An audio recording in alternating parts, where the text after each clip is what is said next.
السلام عليكم ورحمة الله. الحمد لله وحده والصلاة والسلام على من لا نبي بعد أما بعد فإن خير الحديث كتاب الله وخير الهدي هدي محمد صلى الله عليه وسلم وشر الأمور محدثاتها وكل محدثة بدعة وكل بدعة ضلالة وكل ضلالة في النار. فأعوذ بالله من الشيطان الرجيم. يا أيها الذين آمنوا اتقوا الله حق تقاته ولا تموتن إلا وأنتم مسلمون. عن أبي هريرة رضي الله تعالى عنه قال رسول الله صلى الله عليه وسلم: كل أمة تدخلون الجنة إلا من أبى. قيل يا رسول الله من أبى؟ قال من أطاعني دخل الجنة ومن عصاني فقد أبى.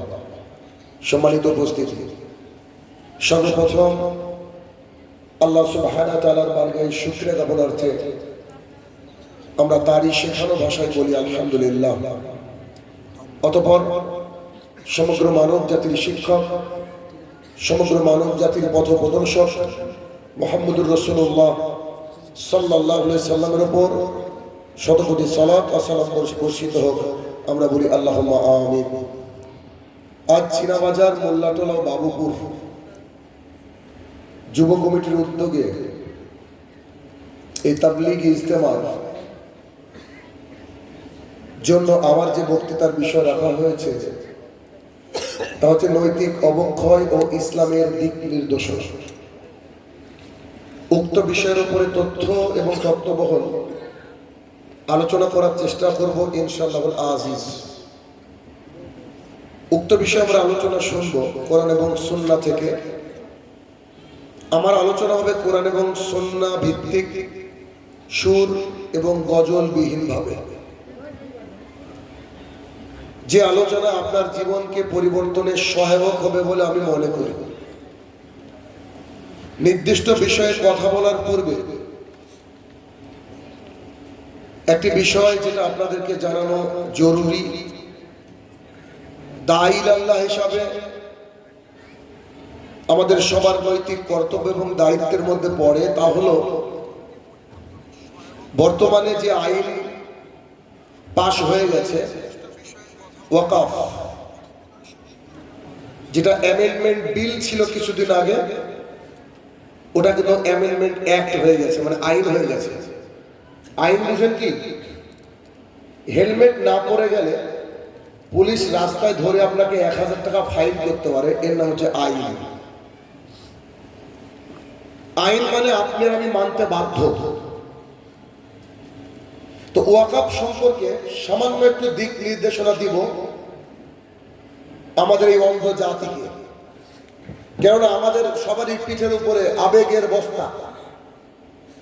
আমরা আবেগ খুব ভালো বুঝি, কিন্তু পৃথিবীতে বসবাসকালে যে আমাদের দায়িত্ব কর্তব্যবোধ, তা থেকে আমরা অনেক দূরে থাকি। এই জন্য একেবারে সংক্ষিপ্ত সময়ে আপনার চোখ এবং মস্তিষ্ক যাতে খুলে যায় তার জন্য কিছু কথা ইন শর্ট। এক, ওয়াকফ কি? ওয়াকফ মানে দান। আমাদের বাপদাদারা যারা আল্লাহওয়ালা ছিলেন, মারা যাওয়ার আগে কিছু সম্পদকে আল্লাহ সুবহানাহু ওয়া তাআলার রাস্তায় দান করে দিতেন। তো আল্লাহ সুবহানাহু ওয়া তাআলার রাস্তায় যে দান করে গেছেন আমাদের বাপদাদারা, তাদের উদ্দেশ্য ছিল যে আল্লাহর জান্নাত লাভ। ওই যে সম্পদগুলো আল্লাহকে দিয়ে গেছেন, সেই সম্পদগুলোকে বলা হয় ওয়াকফ। তাহলে এই যে ওয়াকফের যে সম্পদ, এগুলো কার সম্পদ বলেন তো? বলেন, আল্লাহ সুবহানাহু ওয়া তাআলা। কিন্তু তিনি তো আর দেখভাল করবেন না। এইগুলাকে দেখার জন্য ইমানদার মুসলমানরা যারা দায়িত্ব গ্রহণ করেছে তাদের নাম হচ্ছে ওয়াকফ বোর্ড। ওয়াকফ বোর্ড আল্লাহ সুবহানাহু ওয়া তাআলার রাহে দেওয়া জমি দেখভাল করে। যেই জমিকে হাতিয়ে নেওয়ার অন্যতম পায়তারা করছে আমাদের দেশের সরকার, যা আমাদের কাছে একেবারে স্পষ্ট এবং পরিষ্কার। এখান থেকে বলা হয়েছিল যে এ রাজ্যে পাশ হবে না, তবু হয়ে গেছে, এখন কিছু করার নেই। তাই ওয়াকফ কি, ওয়াকফ বোর্ড কি বুঝতে পারলেন? কি একটু কথা বলতে হবে, বুঝতে পারলেন? এবার আপনাকে বলি ওয়াকফের সম্পদ কতটুকু। আরে আপনি আব্দুর রহমান, আপনাকে বলছি, আপনার বাবার 3 বিঘা জমি ছিল, আপনারা 2 ভাই 1 বোন, আপনার ভাগে যতটুকু সম্পদ পড়েছিল, কথার কথা আপনার ভাগে সম্পদ পড়েছিল 18 কাঠা। আপনার ভাইরা আপনাকে 17 কাঠা দিয়েছে, তার জন্য তার সাথে কি লড়াই, কি মারামারি, একেবারে থানা থেকে শুরু করে হাইকোর্ট পর্যন্ত দৌড়েছেন এই 1 কাঠা জমির জন্য। আর আপনার আমার বাপ দাদা যে জমি দান করে গিয়েছে তার সম্পদের পরিমাণ কত জানেন? পরিমাণটা পরে বলি, আগে বুঝেন। ভারতবর্ষের বুকে সবচেয়ে জমি যাদের বেশি আছে, যারা জমি অধিগ্রহণ করে রেখেছে, 1 নম্বরে আছে রেল ডিপার্টমেন্ট। রেলের জমি ভারতবর্ষের বুকে সবচেয়ে বেশি। 2 ডিফেন্স মানে পুলিশ ক্যাম্প বলেন, তারপরে তাদের নানান প্রশিক্ষণের জায়গা বলেন, 2 নম্বরে আছে ডিফেন্স। 3 নম্বরে আছে আমাদের ওয়াকফ সম্পদ। মানে ভারতবর্ষের বুকে জমি বেশিরভাগই আমাদের বাপদাদা সম্পদ। আমাদের বাপদাদা কার নামে দিয়েছে? আল্লাহ সুবহানাহু ওয়া তাআলাকে দিয়ে গিয়েছে। এই জমির পরিমাণ কত জানেন? যদি ঠিকঠাক পড়াশোনা করেন তারপরও বুঝতে পারবেন না হয়তো। আর মূর্খ যারা আছেন, স্কুলে যাননি, তাদের হিসাবের বাইরে। যে ট্রেনের চাকায় পাম লাগে না, এরকম হয়ে যাবে তাদের কাছে। এই আমাদের বাপদাদা যে সম্পদ দিয়ে গেছে, যাকে ওয়াকফ সম্পদ বলছি আমরা, এই সম্পদের পরিমাণ মাত্র 900 কোটি একর। আপনি বুঝতে পারছেন? আমি বললাম তো বুঝতে পারবেন। মানে ভারতবর্ষে প্রথমে কার জমি? রেল, তারপর ডিফেন্স, তারপরে সবচেয়ে বেশি জমি আমাদের, সবচেয়ে বেশি জমি। মানে ভারতবর্ষকে 3 ভাগ করলে 1 ভাগ আমাদের, বুঝতে পেরেছেন? এত জমি আমাদের ওয়াকফ। আচ্ছা, এই ওয়াকফ যারা দেখাশোনা করে তাদেরকে বললাম ওয়াকফ বোর্ড এর সদস্য। প্রতি বছর এই ওয়াকফ থেকে আমাদের অ্যাকাউন্টে টাকা আসার কথা হচ্ছে 12,000 কোটি টাকা ইনকাম হওয়ার কথা। কত টাকা? 12,000 কোটি টাকা। অথচ হিসাব আমরা পাচ্ছি প্রতি বছর মাত্র 100 কোটি টাকা আমাদের হাতে আসে। 12,000 কোটি আর মাত্র 100 কোটি। তবে এতগুলো টাকার ঘোটালা কোনো হিন্দু করেনি, ওগুলা যারা আমাদের ওয়াকফ বোর্ডের দায়িত্ব আছে তারা করেছে। অনেকে বলছে যে ওই ব্যানার্জি, ওই চ্যাটার্জি বলেছিল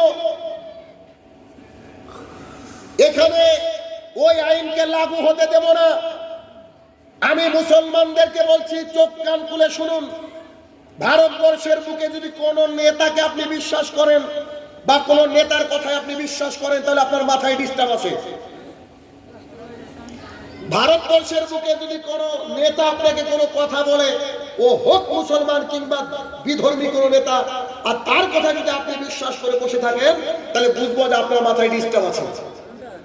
তারা তাদের নিজের নেতৃত্বকে জাহির করার লক্ষ্যে, নিজের আখের গুছানোর লক্ষ্যে দিন রাত যে কথা বলে, সব মিথ্যা কথা বলে।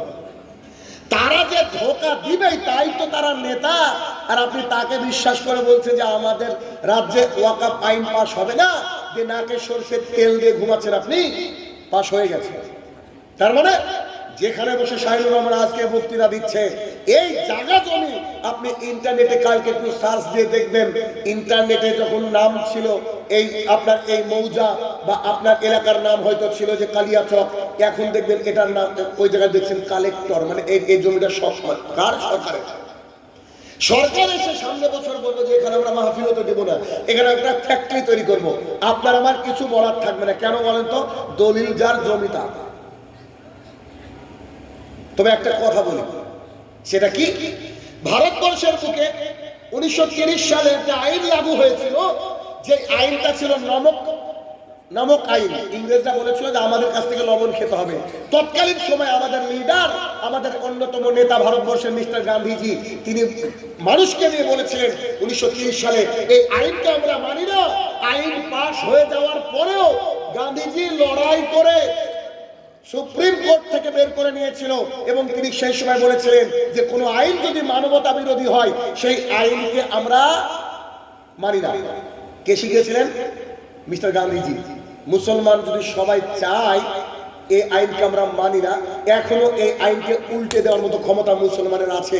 কিন্তু মুসলমানদের ক্ষমতা আছে কথা সত্য, কিন্তু মুসলমানরা কি ক্ষমতা দেখাবে? কারণ ও আহলে হাদিস, ও হানাফি, ও শাফি, ও খারেজি, ও মুতাজিলা, ও শর্ষিনা, ও ফুলতলি, ও আটরশি, নেনবার, তাদের ভগবান 33 কোটি, তারা সবাই একসাথে চলে। কেউ বলে না আমি দুর্গা ভক্ত, কালীর প্যান্ডেলে যাব না, আর আমাদের আল্লাহ তাআলা এক, আমরা 73 দলে বিভক্ত। নেম কি করবেন আপনি? মুসলমানদেরকে এক জায়গায় আনতে পারবেন আপনি? এক জায়গায় হলে তো গান্ধীজির আদর্শ মেনে 1930 সালের মতন আন্দোলন করে এই আইনকে উল্টানোর ক্ষমতা থাকতো, কিন্তু কিছু করার নেই। অতএব কে কি করলো দেখে লাভ নেই। এখন আপনারা কি করবেন আপনাদেরকে বলি, এখন হচ্ছে আপনার মসজিদ যেটা রয়েছে, মাদ্রাসা যেটা রয়েছে, গোরস্থান যেটা রয়েছে, সেগুলোর নামে আজকে রাত পোহালেই আপনাকে কালকে কোর্টে চলে যেতে হবে। ভালো একটা উকিল ধরতে হবে, উকিলের কাছে খুলে বলতে হবে, একটা ট্রাস্ট বানাবেন, ট্রাস্ট।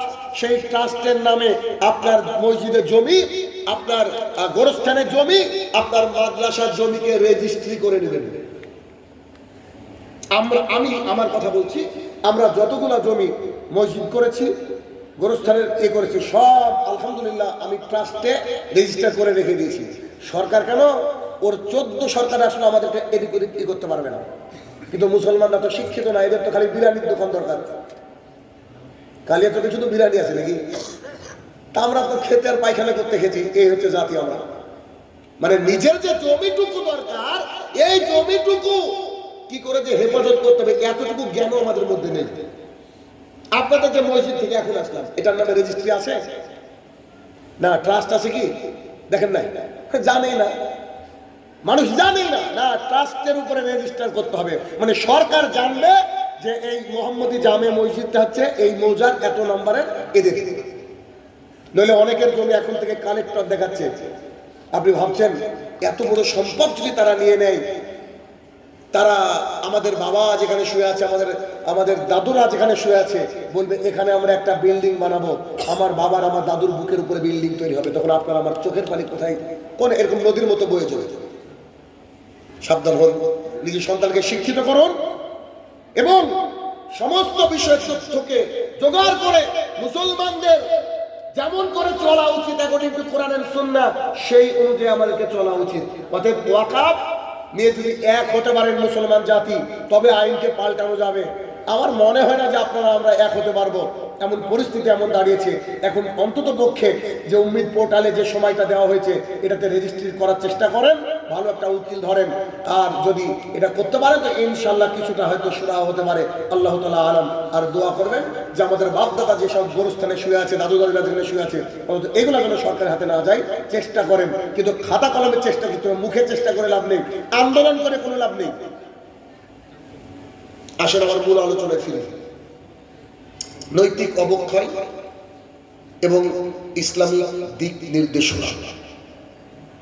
যেহেতু আপনারা 8 বছর যাবত এখানে আয়োজন, মানে এই মাহফিলের আয়োজন করে চলেছেন, কোনো দোকানপাট বসে না, কোনো আদায় হয় না, আলহামদুলিল্লাহ। তার মানে আপনারা কোরআন এবং সুন্নাহকে শোনার জন্য, মানার জন্য এই আয়োজন করেছেন। এমন আয়োজন খুব বিরল। শুকরিয়া আদায় করে আপনাদের যে আপনারা এত সুন্দর একটা আয়োজন করেছেন, যে মানুষ বসে শুনতে এসেছে, মানুষ শুনবে। আর টপিকগুলো একেবারে হ্যান্ডবিলে লিখে দেওয়া হয়েছে যে কে কোন বিষয়ের উপরে কথা বলবে। আমার যে বিষয়টা দেওয়া আছে তা খুবই রিলেটেড, খুবই দরকার। খুবই প্রয়োজন এই বিষয়টা। তাছে নৈতিক অবক্ষয় একটু দেখাবো যে নৈতিক অবক্ষয় কি, একটু আপনাকে দেখাচ্ছি 1 মিনিট। আজ থেকে 40 বছর আগে, 30 বছর আগে, 25 বছর আগে, 20 বছর আগে আমরা দেখেছি এমন, আজ থেকে 20 বছর আগে বোধহয় আমরা খেয়াল করেছি যে আমাদের বাবা দাদার বয়সের মানুষেরা যখন বিড়ি পান করতো, রাস্তায় বসে বিড়ি খেত, তো তাদের একটু বয়স্ক বড় মানুষ আসলে বিড়িটাকে ফেলে দিত। এটা দেখেছেন আপনারা? দেখেছি। লুকিয়ে লুকিয়ে বিড়ি পান করতো। আমি আপনাদের এখান থেকে যখন আসছিলাম দেখছি কয়েকটা ছেলে বিড়ি টানছে রাস্তা দাঁড়িয়ে। ওর বাড়ি এখানে, ওর বাপ দাদা এখানে আছে। আচ্ছা, ওর কি ভয় লাগে না একটু যে আমি রাস্তায় দাঁড়িয়ে ওপেনলি সিগারেট খাচ্ছি, বিড়ি পান করছি, যদি আমার দাদা কিংবা চাচা কিংবা মামা অথবা ইমাম সাহেব কেউ দেখে নাই? ভয় লাগা তো উচিত, তাই না? কিন্তু ওর ভয় লাগে না, কেন জানেন? ওর যে নীতি নৈতিকতা এটা হারিয়ে গেছে, এটা অবক্ষয় হয়েছে। 1 2, একটা ছেলে 100 টাকা দিয়ে নাপিতের কাছে গিয়ে এমন চুল কেটেছে যাকে মাথা উপর থেকে দেখলে মনে এটা সাজানো,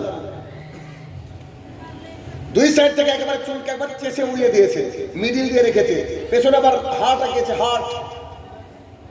ঈদের আগে খালি চুল কাটার স্টাইল দেখবেন। তো এক দাদু তার নাতনিকে বলছে যে বাবা, তোকে তো আমি 60 টাকা দিলাম মানুষ হয়ে আসার জন্য, তুই তো এমন হয়ে আসলি, এই তোকে 60 টাকা দিয়ে অমানুষকে তৈরি করে দিল। চুল কাটলে মানুষ হয়, কিন্তু অমানুষ হয়ে চলে এসেছে।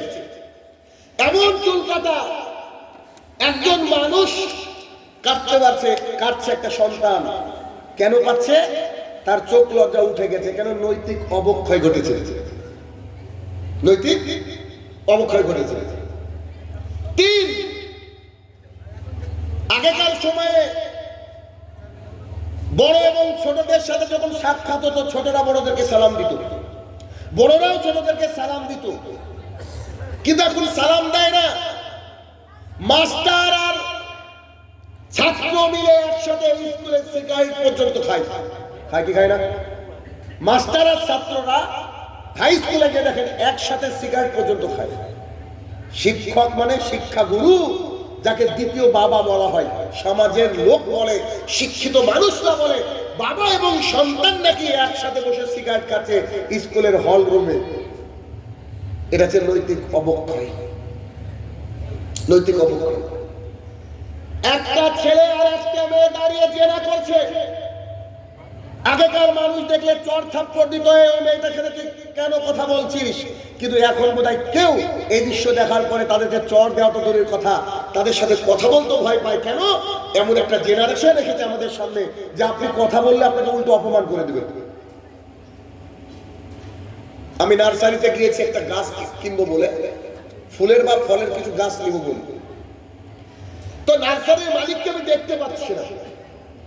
একটা অল্প বয়সের ছেলে, একেবারে ছোট ছেলে, ফ্রি ফায়ার খেলছে বসে, অথবা পাবজি মেবি, এরকম কোনো গেম। আমি গিয়ে বলছি, বাবু তোমার নার্সারির মালিক কোথায়? ও শুনতেই পাই না। আমি বলছি, ছেলে তোমার নার্সারির মালিক কোথায়? ও শুনতেই পাই না। আমি এখানে, ছেলেটা এখানে। আমি বলছি, ছেলে আমি বলছি না তোমার মালিক কোথায় বলো নার্সারির। ও শুনতেই পাই না। আপনাকে আমি কি দিয়ে বুঝাবো? ওকে আসলে শুনতে পায় না? জি, ও তো শুনতে পায়, তো কান ভালো, ও তো ওর সাথে কথা বলতে ব্যস্ত। অথচ মালিক এসে বলছে, স্যার আপনি কতক্ষণে আসলেন? আমি বললাম, আমি আসলাম অনেকক্ষণ হলো, কিন্তু আমি একে বলছি কথাই বলে না। তো ওকে একটা ধাক্কা মারি চেয়ার থেকে ফেলে দিয়ে বলছে যে, এই তুই চিনিস একে কে? ইনি আমাদের স্যার, আর তুই এ কথা বলছিস? তারপরেও ও একবার আমার দিকে তাকালো না, একবারও তাকালো না। কেন? খেলতে ব্যস্ত। এটা হচ্ছে নৈতিক অবক্ষয়, এটা হচ্ছে নৈতিক অবক্ষয়। আজকে বড়রা ছোটদেরকে আর কেউ শাসন করে না, দেখবেন রাস্তাঘাটে। এর আগে শাসন করতো। কেন? বড়রা বুঝে গিয়েছে কিছু বললে হতো উল্টো পাল্টা এমন কথা বলে দেবে, চাচার বাড়ি থেকে গলায় দড়িয়ে দিতে মন চাইবে। আসলে না এই পরিস্থিতি? এরকম হাজারো ঘটনা আমাদের সমাজে এখন বিদ্যমান। এই চারিদিকে যে নৈতিক অবক্ষয় ঘটছে, এই নৈতিক অবক্ষয়ের জন্য দায়ী হচ্ছে আমাদের সমাজ ব্যবস্থা, আমরা শিক্ষকরা। এই নৈতিক অবক্ষয় থেকে আমাদের ফেরার রাস্তা কি? এক এক করে আপনাকে বলবো। এক, নৈতিক অবক্ষয় রোধে সবচেয়ে বড় ভূমিকা যারা পালন করবে তারা হচ্ছে তার পরিবার, 1 নম্বর। 2, শিক্ষক। 3, কোরআন এবং সুন্নাহ। কোরআন এবং সুন্নাহ, এই 3টে জায়গা যদি কোন সমাজ ঠিক করে নেয়, সেই সমাজটা ইনশাআল্লাহুল আজিজ একটা সুসন্তান তৈরি করতে পারবে। একই পরিবার বলেছি কেন? একটা সন্তান যদি খারাপ হয় তার জন্য তার পরিবার দায়ী 80%। আপনার সন্তান যদি বড়দেরকে সালাম না দেয়, আপনার সন্তান যদি বড়দেরকে অসম্মান করে, আপনার সন্তান যদি বড়দের সাথে রাফ বিহেভ করে, তাহলে বুঝতে পারো মা বাবা সন্তানকে ঠিক পরবরিশ করতে পারেনি। একটা সন্তান যদি আজান শোনার পরেও না শোনার ভান করে চায়ের দোকানে পাশ দিয়ে চলে যায় কিংবা ক্রিকেট খেলতে ব্যস্ত থাকে, তাহলে বুঝতে হবে তোর মা বাবা বেনামাজি। একটা সন্তান যদি খাওয়ার সময় থালার একবার ওই পাশ থেকে একবার এই পাশ থেকে একেবারে কেমন করে খাচ্ছে, যেমন পশু খাচ্ছে, তাহলে বুঝতে হবে মা বাবাকে তারবিয়ত শেখাতে পারেনি। তাহলে পরিবার থেকে হচ্ছে প্রাথমিক শিক্ষা। 2, শিক্ষক। শিক্ষকদের ভূমিকা অনবদ্য। বর্তমান সময়ে অনেক জোকার শিক্ষক রয়েছে, ইউটিউবে দেখতে পাবেন। আমি একজন শিক্ষক, আমি অনলাইনে গোটা বিশ্বের বিভিন্ন প্রান্ত থেকে আমার কাছে ছেলেমেয়েরা পড়ে। আমার কাছে শুধু বাচ্চারা পড়ে না, আমার কাছে বেশিরভাগই বড়রা পড়ে। বাচ্চাদের ব্যস্ত এবার শুরু করেছিলাম। আমার কাছে বড়রা পড়ে, 60 বছরের মানুষ পড়ে, 70 বছরের মানুষ পড়ে, 30-40। এত গত 30 তারিখে ওয়েস্ট বেঙ্গল পুলিশ কয়েক হাজার ছাত্র পরীক্ষা দিল আমার বিভিন্ন আমাদের পুরো রাজ্য থেকে। ইতালি থেকে আমার কাছে পড়ে, সৌদি আরব থেকে আমার কাছে স্পোকেন ইংলিশ শিখে ছাত্ররা। আমি আপনাকে শত শত উদাহরণ দিতে পারি, তার মধ্যে একটা উদাহরণ আপনার সামনে আমি প্লেস করব। উদাহরণটা দেখেন। হঠাৎ করে আমার মোবাইলে একটা ফোন আসলো, অনেকদিন আগের কথা বলছি। তো নানান ফোন আসে আমার কাছে, তা আমি সালাম দিলাম, ফোন নাম্বার সেভ নেই। তো উনি বলছে, স্যার নমস্কার। আমি সালাম দিয়েছি, উনি আমাকে বলছে নমস্কার। স্যার কেমন আছেন? আমি কে বলছেন? আমি চিনতে পারি না। কে বলছেন? স্যার আমি সোমা পাল বলছি। মেয়েটার কথা আমার মনে আছে, এর জন্য ও যখন আমার কাছে পড়তো, ওর হাতের লেখা একেবারে কম্পিউটারের মতো, খুব সুন্দর হাতের লেখা। আমি বললাম, ও তুমি এই ব্যাচের ছাত্রী? তো জি স্যার। কি করো? কলকাতায় জব করি স্যার। কিসের? নার্স ডিপার্টমেন্টের মধ্যে উঁচু উঁচু স্তরে। তা আমি সঙ্গে সঙ্গে বললাম, নার্সরা তো বেশিরভাগই খারাপ হয়। আপনার স্ত্রী যদি কোনোদিন প্রেগনেন্সি নিয়ে হসপিটালে ভর্তি হয়, আপনার স্ত্রী জানে একটা নার্সের কত দুর্ব্যবহার। ইল্লামান রাহিমা রাব্বি, যাদেরকে আল্লাহ বিশেষ রহমত দিয়েছে তারা বাদ দিয়ে। নার্সদেরকে দেখলে মনে হবে যে সব এফআরসিএস ফ্রম লন্ডন। মানে ডাক্তারও অত বেশি ডিগ্রি দেখায় না, নার্স যত বেশি ডিগ্রি দেখায়। এত খারাপ অ্যাটিটিউড এদেশের নার্সের। বেশিরভাগের কথা বলেছি, সবার কথা বলিনি। আমার বহু ছাত্রী নার্স, বহু ছাত্রছাত্রী ডাক্তার আমার। এখন বলি, তা আমি বলছি নার্স মানে তো তারা খারাপ, বেশিরভাগই পেশেন্টের সাথে খারাপ ব্যবহার করে। তুমিও কি তাই? স্যার আমি শাহিনুর রহমানের ছাত্রী। ওর উত্তরটা দেখেন। আমি শাহিনুর রহমানের ছাত্রী স্যার। আমি যখন একটা কলকাতার হসপিটালে জব করি, কোভিড সেকশনের আমি ছিলাম হেড। আমার কাছ থেকে যখন পেশেন্ট বিদায় নিত, আমার হাত ধরে কাঁদতো, বলতো, মা এটা যদি হসপিটাল না হতো তোমার সাথে দেখা করতে আসতাম। হসপিটালে তো মানুষ এমনি আসে না। তোমার ব্যবহারে আমি মুগ্ধ, কারণ আপনার কাছে যখন পড়েছি আপনি আমাদেরকে নীতি নৈতিকতা শিখেছেন। মেয়েটার নাম সোমা পাল, তিনি মুসলমান নন, তিনি সনাতনী হিন্দু। তিনি বলছেন, আপনি যে কথা বলেছেন নার্সের ব্যাপারে অভিযোগ করেছেন, আপনার কথা সত্য স্যার। আমি যখন বাড়িতে গিয়েছিলাম, আমার বাবা অসুস্থ ছিল, আমি স্থানীয় একটা হসপিটালে গিয়ে আমি দুর্ব্যবহার পেয়েছি নার্সের, অথচ ও জানেও না যে ওর মা আমি। ও নিজে বলছে। এরকম শত শত ছাত্র আমার এই ভারতবর্ষ জুড়ে, ভারতবর্ষের বাইরে জুড়ে আছে। তারা অন্তত পক্ষে হিন্দু হোক আর মুসলমান হোক, 8-10টা হাদিস আপনাকে এমনি বলে দেবে। আমার কাছে ইংরেজি বললে আমি হাদিস ওদেরকে শেখাই, নৈতিকতা শেখাই। পুলিশ যারা ডিপার্টমেন্টে চাকরি করে বা আমার কাছে পড়ে চাকরি পায়, তারা বলে যে আপনার কাছে পড়া অন্যায় হয়েছে। কেউ কেউ মজা করে বলে, কেন? আপনার কাছে পড়ে তার ঘুষ নিতে পারি না? আমি কিন্তু পড়াচ্ছি ইংরেজি। একজন শিক্ষকের দায়িত্ব হচ্ছে, এই জন্য শিক্ষককে বলা হয় মানুষ তৈরি করার কারিগর।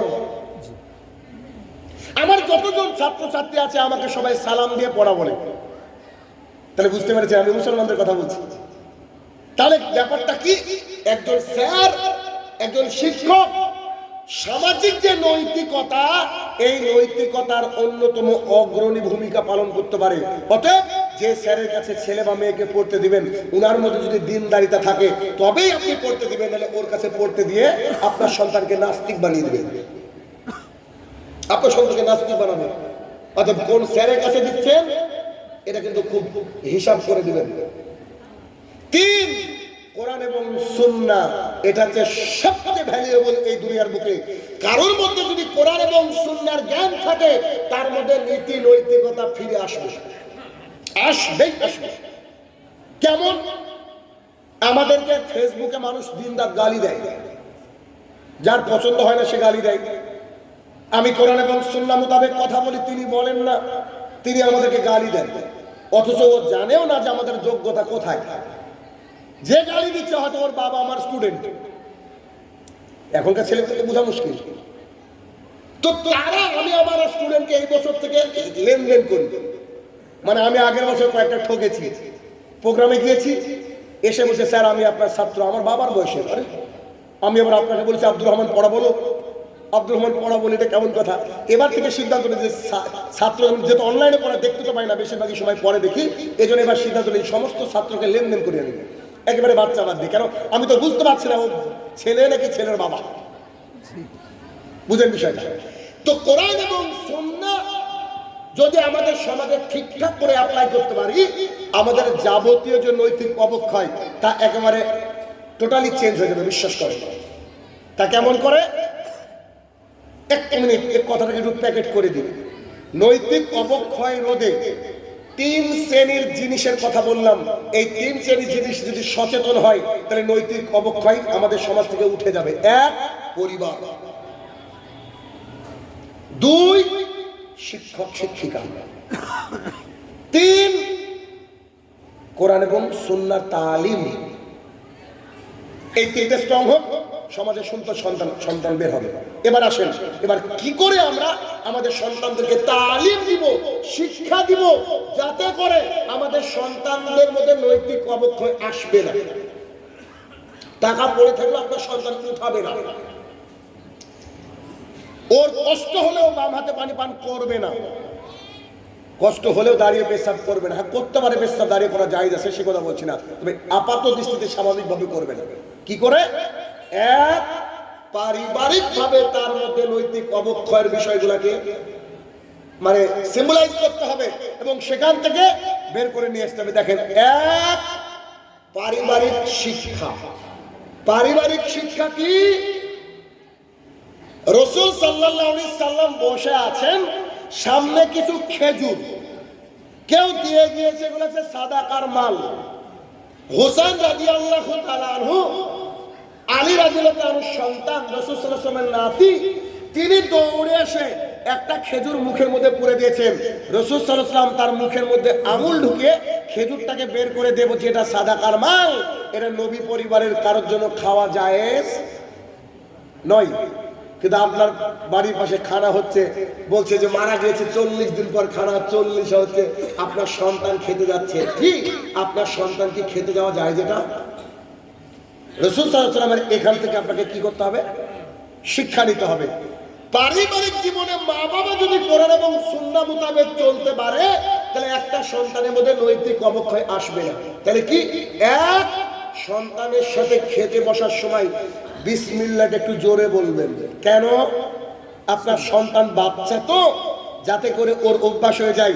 কিছুদিন বলবেন, দেখবেন ছেলেটা বিসমিল্লাহ বলা শুরু করে দিয়েছে। এরপরে আপনি আস্তে বলবেন, দেখবেন ছেলেটা ঠোঁট নড়ছে বিসমিল্লাহ বলে। বিসমিল্লাহ বলে যদি একটা খাবার মানে সন্তান খাবার গ্রহণ করে, শয়তান সে খাবারে অংশগ্রহণ করতে পারে না। আর যার মধ্যে শয়তান থাকবে না, সে অবশ্যই আল্লাহর তরফ থেকে বারাকা নাজিল করবে।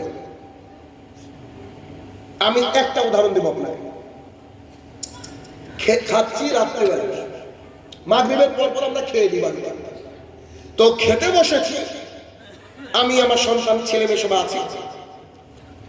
আমার ছেলে বলছে, আব্বু কালকে আমি এই কাজটা করবো, কিছু একটা কাজ। তা বললাম তাই সত্যি? তো বলছে জি, কালকে আমি এই কাজটা করবো। আবার বলছে, আমি কিচ্ছু বললাম না। আমি বললাম একটা গল্প বলি, শুনে। সবাই বসে আছে, শুরু থেকে বুঝতে পারবে আমি কি বলতে চাইছি। আমি বললাম, সুলাইমান আলাইহিস সালাম নামে একজন নবী ছিল জানো? জি জি জি জানি। ওর ছেলে বলছে, মেয়েও বলছে, ছোট্ট বলছে জি আব্বু জানি। আর সুলাইমান আলাইহিস সালামকে আল্লাহ সুবহানাহু ওয়া তাআলা বিশাল ক্ষমতার অধিকারী করেছিলেন, অনেক সম্পদ দান করেছিলেন। তো তিনি একবার তার সভাসদের মধ্যে এভাবে বসে মন্ত্রীদেরকে বলছে যে আমি আমার 100 জন স্ত্রীর কাছে আজকে রাতে যাব। কতজন স্ত্রী? 100 জন। 100 জন স্ত্রীর গর্ভ থেকে, পেট থেকে 100 জন মুজাহিদ তৈরি করব। সন্তান হবে কি? মুজাহিদ, যারা জিহাদ করতে ভয় পাবে না, যারা হবে অত্যন্ত সুন্দর ঘোড় চালক, তীরন্দাজ, যারা ইসলামের জন্য জীবন দিবে, অর্থাৎ আল্লাহর জন্য জীবন দিবে, এরকম আমি সন্তান তৈরি করব। তিনি সত্যি সত্যি গেলেন স্ত্রীদের কাছে। যতদিন পর বাচ্চা দেয় আল্লাহ সুবহানাহু ওয়া তাআলা, সমস্ত স্ত্রীর কাছে যাওয়ার পরে আল্লাহ তাআলা একটা বাচ্চা দিলেন, যেই বাচ্চাটা ছিল অর্ধেক, মানে একটা বাচ্চা ডিফরমিটি কি বিকলাঙ্গ, দেখে মনে হতো যে হাফ, ওই বাচ্চাটা হাফ, পাটা নাই, হাফ। তো এইরকম একটা বাচ্চা আল্লাহ সুবহানাহু ওয়া তাআলা দান করলেন। তিনি হতাশ হয়ে গেলেন। 100 জন বাচ্চার কথা তিনি বলেছিলেন, 100 জন স্ত্রীর কাছে গিয়েছিলেন, আল্লাহ তাআলা একটা বাচ্চা দিল, তা আবার বিকলাঙ্গ। তিনি বসিয়ে দিলেন তার চেয়ারে বাচ্চাকে, সভাসদরা বসে আছে। আল্লাহ সুবহানাহু ওয়া তাআলা তার কাছে ওহী নাযিল করে বললেন, পৃথিবীতে কারোরই কোনো ক্ষমতা থাকে না যতক্ষণ না আল্লাহ সুবহানাহু ওয়া তাআলা দেয়। অতএব তুমি বলেছিলে 100 জন স্ত্রীর কাছে গিয়ে 100টা মুজাহিদ তৈরি করবা, সন্তান তৈরি করার মালিক তুমি না। তুমি যে ভুলটা করেছিলা সেটা হচ্ছে তুমি ইনশাআল্লাহ বলোনি। তুমি ইনশাআল্লাহ বলোনি। আমি গল্পটা এতদূর বলেছি, হাদিসের অংশটা এতদূর বলেছি, আমার ছেলে বলছে আব্বু আমি কালকে কাজটা করবো ইনশাআল্লাহ। কথা কি বুঝাতে পেরেছি আপনাদেরকে? আমি আমার সন্তানের ওই কথাটা আমি কষ্ট পেয়েছি যে বেটা আমার ইনশাআল্লাহ কেন বললো না। এবার আমি খেতে বসে এমন একটা গল্প শুরু করলাম, এখন কোনো কথা বললে বলে যে ইনশাআল্লাহ, ওই একটা দিনের একটা গল্পে। তাহলে পরিবার থেকে আপনার ইসলামটাকে কি করে দিতে হবে? এভাবে। আমার মেয়ের বয়স 6 বছর 7 বছর।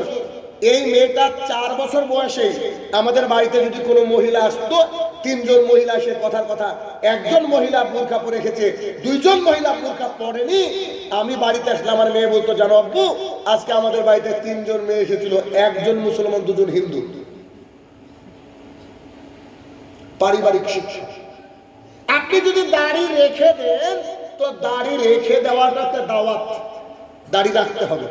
ঠিক তেমনি আপনার স্ত্রী যদি বুরকা পরে বাইরে যায়, এই কথা না বললেও দাওয়াত হয়। তার মানে এ বুঝাতে চাই যে মহিলারা you have to cover yourself properly. ও মহিলারা শোনো, তোমাদের দেহকে তোমাদের ঢাকা উচিত। তাহলে যেই বাড়িতে একজন ইসলামিক জ্ঞান সম্পন্ন মা থাকবে, বাবা থাকবে, সেই বাড়ির সন্তানদের নৈতিক অবক্ষয় হবে না। এবার এই পারিবারিক জীবনের মধ্যে অন্যতম একটা জায়গা হচ্ছে সন্তানকে আপনি শিখাবেন। আজকের এখান থেকে জেনে নেন সন্তানকে আপনি কি শিখাবেন, দেখে নেন। সন্তানকে আপনি বলবেন বেটা শোনো, রাসূল সাল্লাল্লাহু আলাইহি সাল্লাম বলেছেন কিয়ামতের মাঠে সবচেয়ে ভারী ওজনদার আমল হবে অন্যতম উন্নততর চরিত্র, যে 5 লক্ষ টাকা করে 5 লক্ষ টাকা খরচ করে হজ করেছেন, 1 কোটি টাকা দান করেছেন, মানুষের সাথে মিষ্টি হেসে কথা বলেন, মানুষকে দিন-রাত উপকারের জন্য পেছনে লেগে যান, সব কিছু একদিকে। কিয়ামতের মাঠে সবচেয়ে ওজনদার ভারী আমল হচ্ছে আপনার ভালো চরিত্র, ভালো ব্যবহার। আবু হুরায়রা রাদিয়াল্লাহু তাআলা আনহু বলেন, রাসূল সাল্লাল্লাহু আলাইহি সাল্লাম বলেছেন, কিয়ামতের মাঠে সবচেয়ে ভারী ওজনদার আমল হচ্ছে উন্নততর চরিত্র। এই কথা, এই হাদিস যদি আপনার ছেলেকে বোঝাতে পারেন, সেই ছেলেটার মধ্যে নৈতিক অবক্ষয় আসবে না। সেই ছেলেটার যে কোনো মূল্যে কিয়ামতের মাঠে ভারী আমল কি, তার জন্য নিজের চরিত্রকে সুন্দর করার চেষ্টা করবে। সবচেয়ে দামি উন্নততর ভারী ওজনদার আমল হচ্ছে নিজের উন্নত চরিত্র। এই জন্য তো পৃথিবীর বুকে সবচেয়ে উন্নত চরিত্রের নাম যিনাকে আল্লাহ সুবহানাহু ওয়া তাআলা দান করেছে, তার নাম হচ্ছে মুহাম্মদুর রাসূলুল্লাহ সাল্লাল্লাহু আলাইহি ওয়াসাল্লাম। এইটা হচ্ছে কি উন্নত চরিত্র। আপনার সন্তানকে আপনাকে বোঝাতে হবে যে বেটা, তুমি তোমার চরিত্রকে সুন্দর করো, চরিত্রকে সুন্দর করো। মুআয ইবনে জাবাল রাদিয়াল্লাহু তাআলা আনহু বলেন, রাসূল সাল্লাল্লাহু আলাইহি সাল্লাম আমাকে ইয়ামেনে পাঠানোর জন্য তিনি আমার সাথে বের হয়ে আসলেন। আমি উটের উপরে চড়া ছিলাম, তিনি নিচে ছিলেন। তিনি আমাকে উপদেশ দিচ্ছিলেন আর বলছেন, মুআয এটা করবা সেটা করবা। এক পর্যায়ে তিনি বললেন, মুআয সম্ভবত তোমার সাথে আমার আর দেখা হবে না। কত বড় কঠিন কথা! তোমার সাথে আমার বোধহয় আর দেখা হবে না। তুমি আমার এই মসজিদের এখানে আমার কবর হবে, এই কবরটা ছাড়িয়ে তুমি ওই পারে যাবা। মুআয ইবনে জাবাল রাদিয়াল্লাহু তাআলা কি যে কান্না শুরু করলেন। মুহাম্মদ সাল্লাল্লাহু আলাইহি ওয়াসাল্লামের বিয়োগ, তিনি চলে যাবেন এ কথা মেনে নিতে পারে তার সাহাবীরা?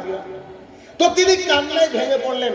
তখন তাকে একটু সান্ত্বনা দেওয়ার জন্য তাকে সান্ত্বনা দিয়ে মুহাম্মদ সাল্লাল্লাহু আলাইহি ওয়াসাল্লাম বলেন, মুআয, জি আল্লাহর রাসূল বলেন, বলছি যে পৃথিবীতে যে যেখানেই থাকুক না কেন, ভালো করে শুনে রাখুন, পৃথিবীতে একজন মানুষ যেখানেই থাকুক না কেন, ও হচ্ছে আমার কাছের মানুষ। ও যদি আমার নীতিকে অনুসরণ করে, সুবহানাল্লাহ, মানে বুঝতে পারেননি? আরব হোক আর অনারব হোক, কেউ যদি রাসূল সাল্লাল্লাহু আলাইহি ওয়াসাল্লামকে ভালোবাসে, তার রীতিকে অনুসরণ করে, সে আল্লাহর কাছে এবং মুহাম্মদ সাল্লাল্লাহু আলাইহি ওয়াসাল্লামের কাছে সবচেয়ে দামি মানুষ। আরবের লোকই যে দামি এমনটা নয়। এই আজকে চীনাবাজার এই এলাকার মানুষও দামি হতে পারে যদি নিঃস্বার্থভাবে মুহাম্মদ সাল্লাল্লাহু আলাইহি ওয়াসাল্লামকে সে ভালোবাসতে পারে। তাহলে রাসূল সাল্লাল্লাহু আলাইহি ওয়াসাল্লাম এর উপরে যে ভালোবাসা, এইটা আপনি আপনার সন্তানকে শেখাবেন। আপনি আপনার সন্তানকে শেখাবেন। আবু হুরায়রা রাদিয়াল্লাহু তাআলা আনহু বলেন, রাসূল সাল্লাল্লাহু আলাইহি ওয়াসাল্লাম বলেছেন, আল্লাহ রাসূল সাল্লাল্লাহু আলাইহি ওয়াসাল্লাম বলেন, যে ব্যক্তি আল্লাহ এবং আল্লাহ রাসূল সাল্লাল্লাহু আলাইহি ওয়াসাল্লামকে নিঃস্বার্থভাবে মেনে নিয়েছে, অর্থাৎ আতিউল্লাহ আতিউর রাসূলের উপরে আমল করেছে, সবচেয়ে বেশি প্রায়োরিটি দিয়েছে আল্লাহ এবং আল্লাহ রাসূলকে, সেই ব্যক্তি কিয়ামতের মাঠে সাফায়েতের হকদার। আপনার সন্তানকে যদি এই কথাগুলো, এই হাদিসগুলো তার মাথার মধ্যে ইনপুট করে দিতে পারেন, তার চরিত্রের ব্যাপারে বলে দিতে পারেন, পরিবার থেকে বলে দিতে পারেন, এই সন্তান বিগড়ানোর চান্স খুব কম। বিগড়ানোর চান্স খুব কম। আব্দুল্লাহ ইবনে মাসউদ রাদিয়াল্লাহু তাআলা আনহু বলেন, রাসূল সাল্লাল্লাহু আলাইহি ওয়াসাল্লাম বলেছেন, কেউ যদি তার দুই চোয়ালের মাঝে যা আছে এবং দুই পায়ের মাঝে যা আছে তার দায়িত্ব মানে সে নিয়ে নেয়, হেফাজতের দায়িত্ব নেয়, আমি মুহাম্মদ সাল্লাল্লাহু আলাইহি ওয়াসাল্লাম তার জন্য জান্নাতের দায়িত্ব নিলাম। কেমন কথা! কেউ যদি জিহ্বা, এটা দিয়ে কিন্তু গীবত হয়, এটা দিয়ে অন্যায় হয়, এটা পাপ হয়, এটাকে কেউ যদি দায়িত্ব নিয়ে নেয় যে আমি পাপ করবো না, গীবত করবো না, আর দুই পায়ের মাঝে যে লজ্জাস্থান, এটাকে যদি কেউ কন্ট্রোল করতে পারে, রাসূল সাল্লাল্লাহু আলাইহি ওয়াসাল্লাম বলছে তার জন্য আমি জিম্মেদারি নিলাম, আমি তাকে জান্নাতে নিয়ে যাব।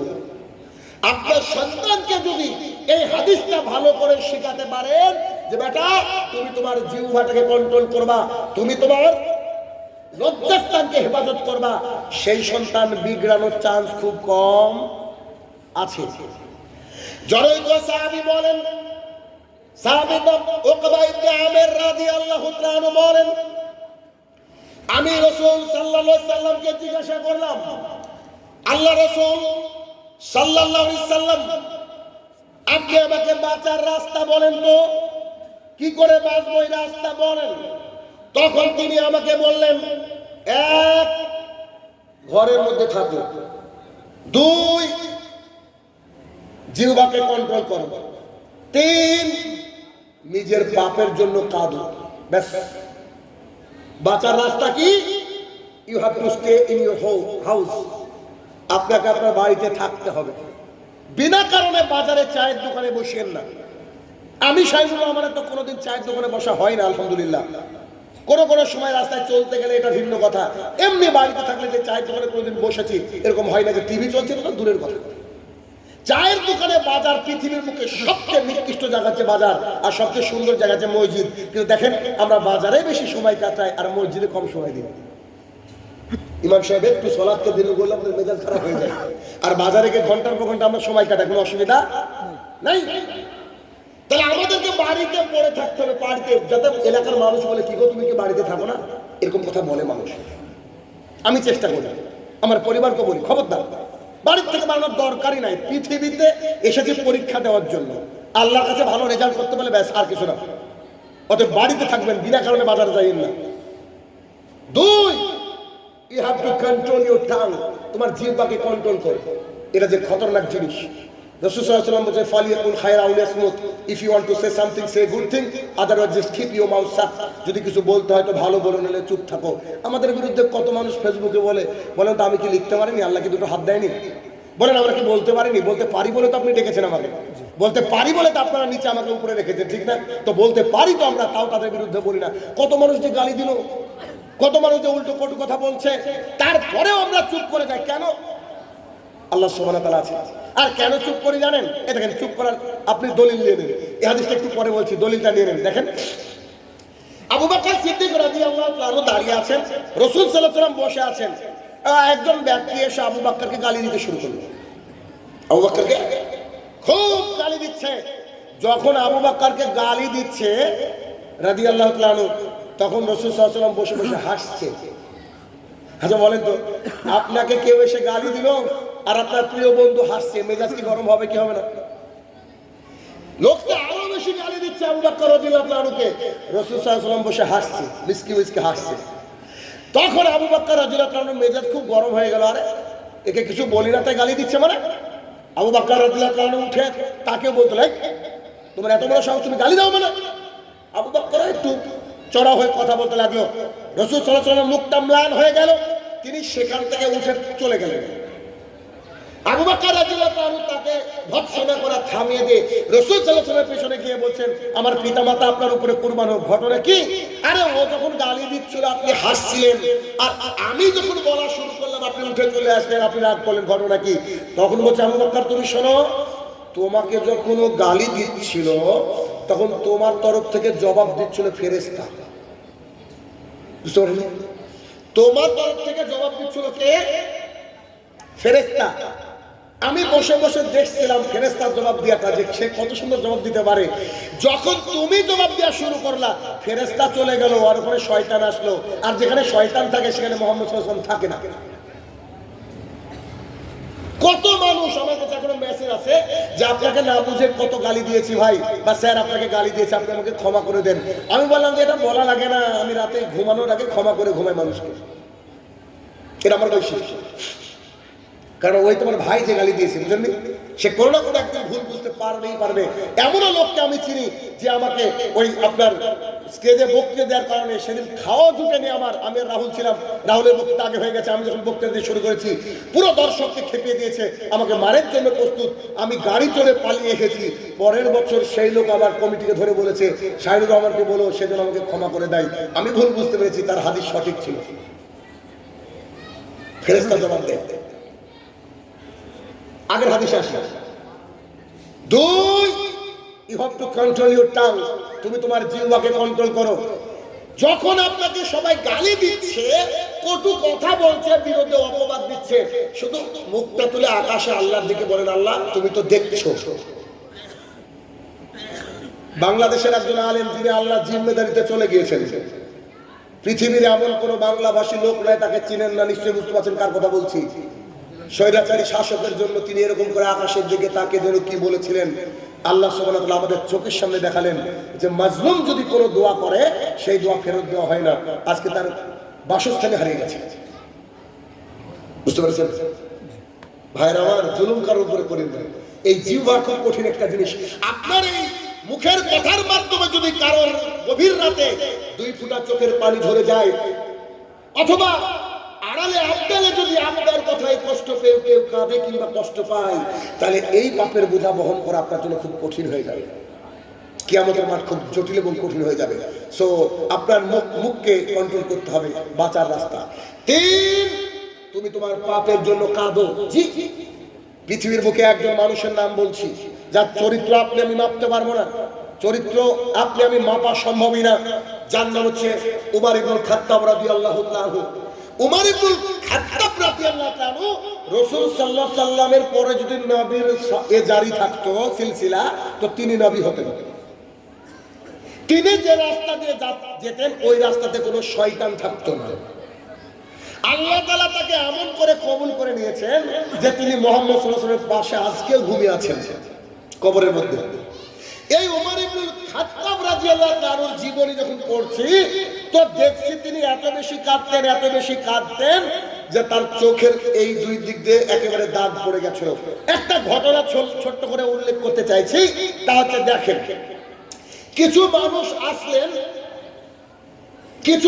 আসলেন উমর ইবনুল খাত্তাব রাদিয়াল্লাহু তাআলার সাথে দেখা করবেন এবং যাকাতের সম্পদ দিবেন বাইরে থেকে। তো তিনারা এসে দেখলেন যে অনেক রাত, এত রাতে আমিরুল মুমিনিনের বাড়িতে যাব, তার ডিস্টার্ব হবে।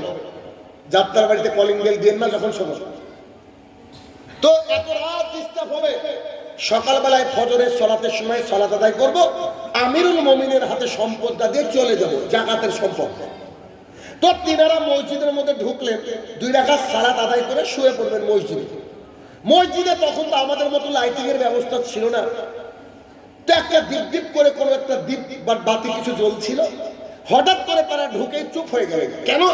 মসজিদের একটা কোনায় বসে একজন মানুষ চিৎকার করে, মানে ওই লেভেলের চিৎকার নয় যে লেভেলে পড়ার ডিস্টার্ব হয়, তিনি মসজিদের মধ্যে একান্তে আল্লাহর কাছে কাঁদছেন আর বলছেন, আল্লাহ তুমি যদি ক্ষমা না করো আমাকে কে ক্ষমা করবে? কথা বুঝতে পারছি? তুমি যদি ক্ষমা না করো আমাকে কে ক্ষমা করবে? আল্লাহ আমি খুব পাপী মানুষ, তুমি আমাকে ক্ষমা করে দাও। এরকম করে যখন কাঁদছেন, এই লোকগুলো বলছে, হায় রে হায়, মদিনার বুকেও মক্কার বুকেও এত বড় পাপী মানুষ আছে। সবাই যখন ঘুমিয়ে আছে তখন ইনি এসে কান্নাকাটি করছেন। মানুষের পরিস্থিতি বুঝতে পেরে যে ব্যক্তি কাঁদছিলেন তিনি তার মোনাজাতটাকে বন্ধ করে দিলেন।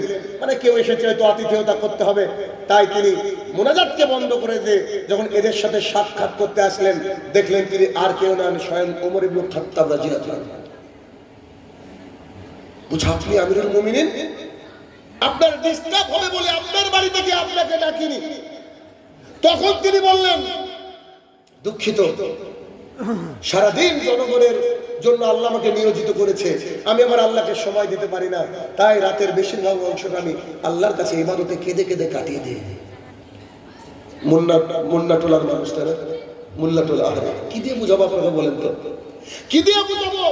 যার কাছে জান্নাতের সার্টিফিকেট, যিনি আল্লাহ রাসূল সাল্লাল্লাহু আলাইহি ওয়াসাল্লামের কাছের মানুষ, তিনি এইভাবে কান্নাকাটি করে। ভাইরা আমাদের পরিস্থিতি কি? আমাদের পরিস্থিতি কি? আবু বকর সিদ্দিক রাদিয়াল্লাহু তাআলা পৃথিবীর অন্যতম একজন ভালো মানুষ। আবু বকর রাদিয়াল্লাহু তাআলা প্রতিদিন একটা মহিলার বাড়িতে যায়, কিছুক্ষণ সময় থাকে আর পরে চলে আসে। ওমর ইবনুল খাত্তাব রাদিয়াল্লাহু তাআলা বলছেন যে কি ব্যাপার? আবু বকর যায় এই বাড়িটায়, আবার চলে আসে। ঘটনা কি? যায় আবার চলে আসে। ঘটনা বুঝতে পারলাম না তো তিনি একদিন আবু বকর রাদিয়াল্লাহু তাআলা যখন চলে এসেছেন বাড়ির থেকে, দেখলেন যে সে মহিলার ফাঁকা, বাড়িতে কেউ নেই, মহিলা ছিলেন অন্ধ। তো তিনি চলে গেলেন, গিয়ে বলছেন, আচ্ছা মা, আপনাকে একটা প্রশ্ন করব। তো কি? আপনার বাড়িতে প্রতিদিন কে আসে বলতে পারবেন? তো বলছে, না, কে আসে তা তো জানি না। কিন্তু উমর কি বুঝতে পেরেছে কিনা কে আসে কিনা? তিনি বলছেন, উনি এসে কি করেন? উনি এসে নিজে হাতে ঝাড় দেন বাড়ি, বাড়ি পরিষ্কার করেন আর আমার কাছে কিছু খাবারের ব্যবস্থা করে দেন। উমর ইবনে খাত্তাব রাদিয়াল্লাহু তাআলা আনহু বলছেন, পরবর্তী সময় যদি জাতি আমাকে খলিফা নির্বাচন করে, আমার জন্য কত বড় যে দায়িত্ব হবে বা পরবর্তী খলিফার জন্য কত বড় যে দায়িত্ব হবে এটা আমরা বুঝতে পারছি না। একজন মানুষ যে জনগণের নেতা, সেই ব্যক্তি একটা মহিলার বাড়িতে সেইভাবে খেদমত করে, আল্লাহ পরবর্তী জীবনটা আমাদের জন্য কত কঠিন। ইতিমধ্যে সেই মহিলার বাড়িতে গিয়ে খেদমত করতে শুরু করলেন উমর ইবনে খাত্তাব রাদিয়াল্লাহু তাআলা আনহু। সেই মহিলা যখন খেজুর খাচ্ছিলেন, খেজুর খেতে খেতে উমর ইবনে খাত্তাব রাদিয়াল্লাহু তাআলা আনহুকে বললেন, আপনার বন্ধুটা মারা গেছে তাই না? আপনার যে বন্ধুটা আসতো সে মারা গেছে? তখন উমর ইবনে খাত্তাব রাদিয়াল্লাহু বলছে, মানে সে মারা গেছে মানে কি? আমি তো বুঝতে পারলাম, আপনি তো দেখতে পান না। জি আমি দেখতে পাই না। তো মারা গেছে না আপনি কি করে বুঝলেন? আপনার যে খেজুর এনেছেন আপনি, আমি বৃদ্ধ মানুষ তো, আপনার যে বন্ধু আমার জন্য খেজুর আনতো, খেজুরের বিচিগুলাকে বের করে দিত যাতে করে আমার খেতে কষ্ট না হয়। আপনি খেজুর এনেছেন কিন্তু বিচি সহ, আমি বুঝতে পেরেছি হয়তো আপনার বন্ধু দুনিয়াতে নেই। উমর ইবনে খাত্তাব রাদিয়াল্লাহু আনহু চোখ দিয়ে পানি গড়িয়ে পড়ছে আর বলছে, আল্লাহ পরবর্তী শাসক, পরবর্তী যারা খলিফা হবে তাদের জন্য পৃথিবীটা কত ভয়ঙ্কর, কত কঠিন, যে এত খেদমত কি করে আল্লাহর কাছে করব। আপনি আপনার সন্তানকে কাহিনী শোনান, আপনি আপনার সন্তানকে বলেন, যদি তার চরিত্রকে উমর ইবনে খাত্তাবের মতো বানাতে চান, আবু বকর সিদ্দিক রাদিয়াল্লাহু আনহুর মতো বানাতে চান, আপনি বলেন আপনার সন্তানকে এই কাহিনী বলতে হবে, তবে তা নৈতিক অবক্ষয় থেকে দূরে থাকবে। এ ঘটনা বলা ঠিক নাই, তারপরে বলি। আমার ছেলের বয়স 12 বছর। দানের ব্যাপারে উদ্বুদ্ধ করি খুব বাড়িতে। আমার বাড়িতে আলাদা একটা সাদাকা বক্স আছে, সবাই সেখানে দান করে। ছেলের ঈদে 500 টাকা হয়েছে, আমি দিয়েছি, ওর নানু ইত্যাদি সবাই দেয়, তো 500 টাকা হয়েছে। খুতবা দিয়েছি, ঈদের বাড়িতে এসেছে, ওর আম্মু বলছে, আব্বু ক টাকা দান করেছো? তো ছেলে বলছে, আমি সবটাই দান করবো ভেবেছিলাম কিন্তু খুব বেশি দান করিনি। ওর আম্মু বলছে, ক টাকা দান করেছে? 400 টাকা দান করেছে। বুঝতে পেরেছেন? বাচ্চা ছেলে 500 টাকা পেয়েছে, দান করেছে কত? 400। তা আমি বলছি, আমি কিছু দিয়ে আব্বু, আব্বু এত টাকা তো লাগবে না। কয়েকদিন আগে একটা ব্যাংকার ছিল, 2 ভবন ভেঙেছে, ভেঙে আমি বললাম যে কিছু দান করা যায়। তো আমার বুকের মধ্যে মানে একটু কেমন করছে, আল্লাহ সবই কি দান করে দেয় নাকি? ছেলেকে তো শিখিয়েছি আলহামদুলিল্লাহ দিক। তারপরে ভাবছি বাচ্চা ছেলে এত কষ্ট করে গুছিয়েছে, তা বললাম যতগুলো খুচরো আছে এগুলো দিয়ে দাও। তাও একটা যথেষ্ট দান করেছে, যা আপনার মসজিদের মুসল্লি হয়তো এক মাস কি 1 বছর দান করেন না সন্দেহ। ভাইরা আমার, এই যে নৈতিক অবক্ষয় সন্তানের ইনশাল্লাহ হবে না, এইভাবে আমাদেরকে চেষ্টা করতে হবে। তাহলে কি এক হচ্ছে তার চরিত্র ব্যাপারে তাকে উন্নততর যেন চরিত্র হয়, সাহাবাদের ঘটনাটাকে শোনাতে হবে। 1 2 পারিবারিক জীবনে যার চরিত্রের কথা বলতে হবে। 2 আল্লাহ সুবহানাহু ওয়া তাআলার ভীতি যদি তার অন্তরের মধ্যে থাকে, আসে, জেনারেট হয়, তৈরি হয়, এই কথা সন্তানদের সামনে তুলে ধরতে হবে। কেমন? আবু হুরায়রা রাদিয়াল্লাহু তাআলা আনহু বলেন, রাসূল সাল্লাল্লাহু আলাইহি সাল্লাম বলেছেন, গাভীর বাট থেকে, গাভীর ওলান থেকে দুধ বের করে নিয়ে দুধটাকে ঢুকানো যতটা কষ্টকর, যেই চোখ আল্লাহ তাআলার ভয়ে কাঁদে ওই চোখকে জাহান্নামে ঢুকানো অতটাই কষ্টকর। মানে গাভীর বাট থেকে বা ওলান থেকে দুধ বের করে ঢুকানো যায়, গরুর দুধ দহন করার পর দুধটা ভেতরে ঢোকানো যায়? বলেন তো, সম্ভব? রাসূল সাল্লাল্লাহু আলাইহি ওয়াসাল্লাম বলছে, যেই চোখ আল্লাহ তাআলার ভয়ে কাঁদে ওই চোখ কখনো জাহান্নামে যাবে না। তার মানে প্রেমিকার জন্য কাঁদেন আপনি, সম্পদ দেয়নি বাবা তার জন্য কান্নাকাটি করেন, স্ত্রী দুঃখ দিয়েছে তার জন্য কাঁদেন না, কাঁদতে কার জন্য? আল্লাহ সুবহানাহু ওয়া তাআলার ভয়। আল্লাহ গো, আমি কি টিকতে পারবো আমল দিয়ে? ঠিক যেমন করে আবু হুরায়রা রাদিয়াল্লাহু তাআলা আনহু কেঁদেছিলেন মারা যাওয়ার আগে, খুব কেঁদেছিলেন, খুব। আরেকজন সাহাবী, আহারে আমি ওই সাহাবীর কথা ভাবি আর আমি অবাক হয়ে যাই। মিশর বিজয় করেছিলেন আমর ইবনে আস রাদিয়াল্লাহু তাআলা। সাহাবায়ে কেরাম বলছেন, আমরা আমর ইবনে আস রাদিয়াল্লাহু আনহুর বাড়িতে গেলাম, তিনি তার সন্তান এর সামনে বসেছিলেন, আমাদের দিকে পিঠ করে শুয়েছিলেন, আর তার সন্তান বসেছিল। তার সন্তান তাকে বোঝাচ্ছে, আব্বু তুমি মিশর বিজয় করেছো, আব্বু তুমি মুহাম্মদ সাল্লাল্লাহু আলাইহি ওয়াসাল্লামের সান্নিধ্য লাভ করেছো, আব্বু তুমি এই ভালো কাজ করেছো, এই ভালো কাজ করেছো, এই ভালো কাজ করেছো। আর আমর ইবনে আস রাদিয়াল্লাহু তার সন্তানকে বলছে, বেটা আমার বুকে তাওহীদ ছাড়া কিছু নাই, আমার বুকে তাওহীদ ছাড়া আমার কাছে কোনো আমল নাই বেটা। রাসূল সাল্লাল্লাহু আলাইহি ওয়াসাল্লাম একদিন আমার কাছে হাত বাড়িয়ে দিয়েছিলেন, আমি তার থেকে হাতটাকে ঘুরিয়ে নিয়েছিলাম, তখন আমি বেদিন কাফের বেঈমান ছিলাম, পরে আমি ইসলাম গ্রহণ করেছি বেটা। তারপর থেকে রাসূল সাল্লাল্লাহু আলাইহি ওয়াসাল্লামের চোখের দিকে কোনোদিন তাকাতে পারিনি। ওই যে তাকে আমি অপমান করেছি, এই অপরাধ বোধ আমাকে নষ্ট করে দিয়েছে, আমাকে শেষ করে দিয়েছে। আমি জানি না আমাকে জান্নাত দিবে কিনা আল্লাহ, আমি খুব আশাবাদী আল্লাহর কাছে, তবে আমি যে আল্লাহর কাছে গিয়ে দেখাবো আমার কোনো আমল নেই। তার সন্তানকে সেই কথা বলছে আর কাঁদছে। আমি আপনাকে কি দিয়ে বুঝাই, মিশর বিজয়ী সাহাবী আল্লাহর কাছে কাঁদছে, সন্তানের সামনে কাঁদছে আল্লাহর কাছে, আল্লাহ গো আমি কি জান্নাতে যেতে পারবো, আমার কাছে কিছু নেই।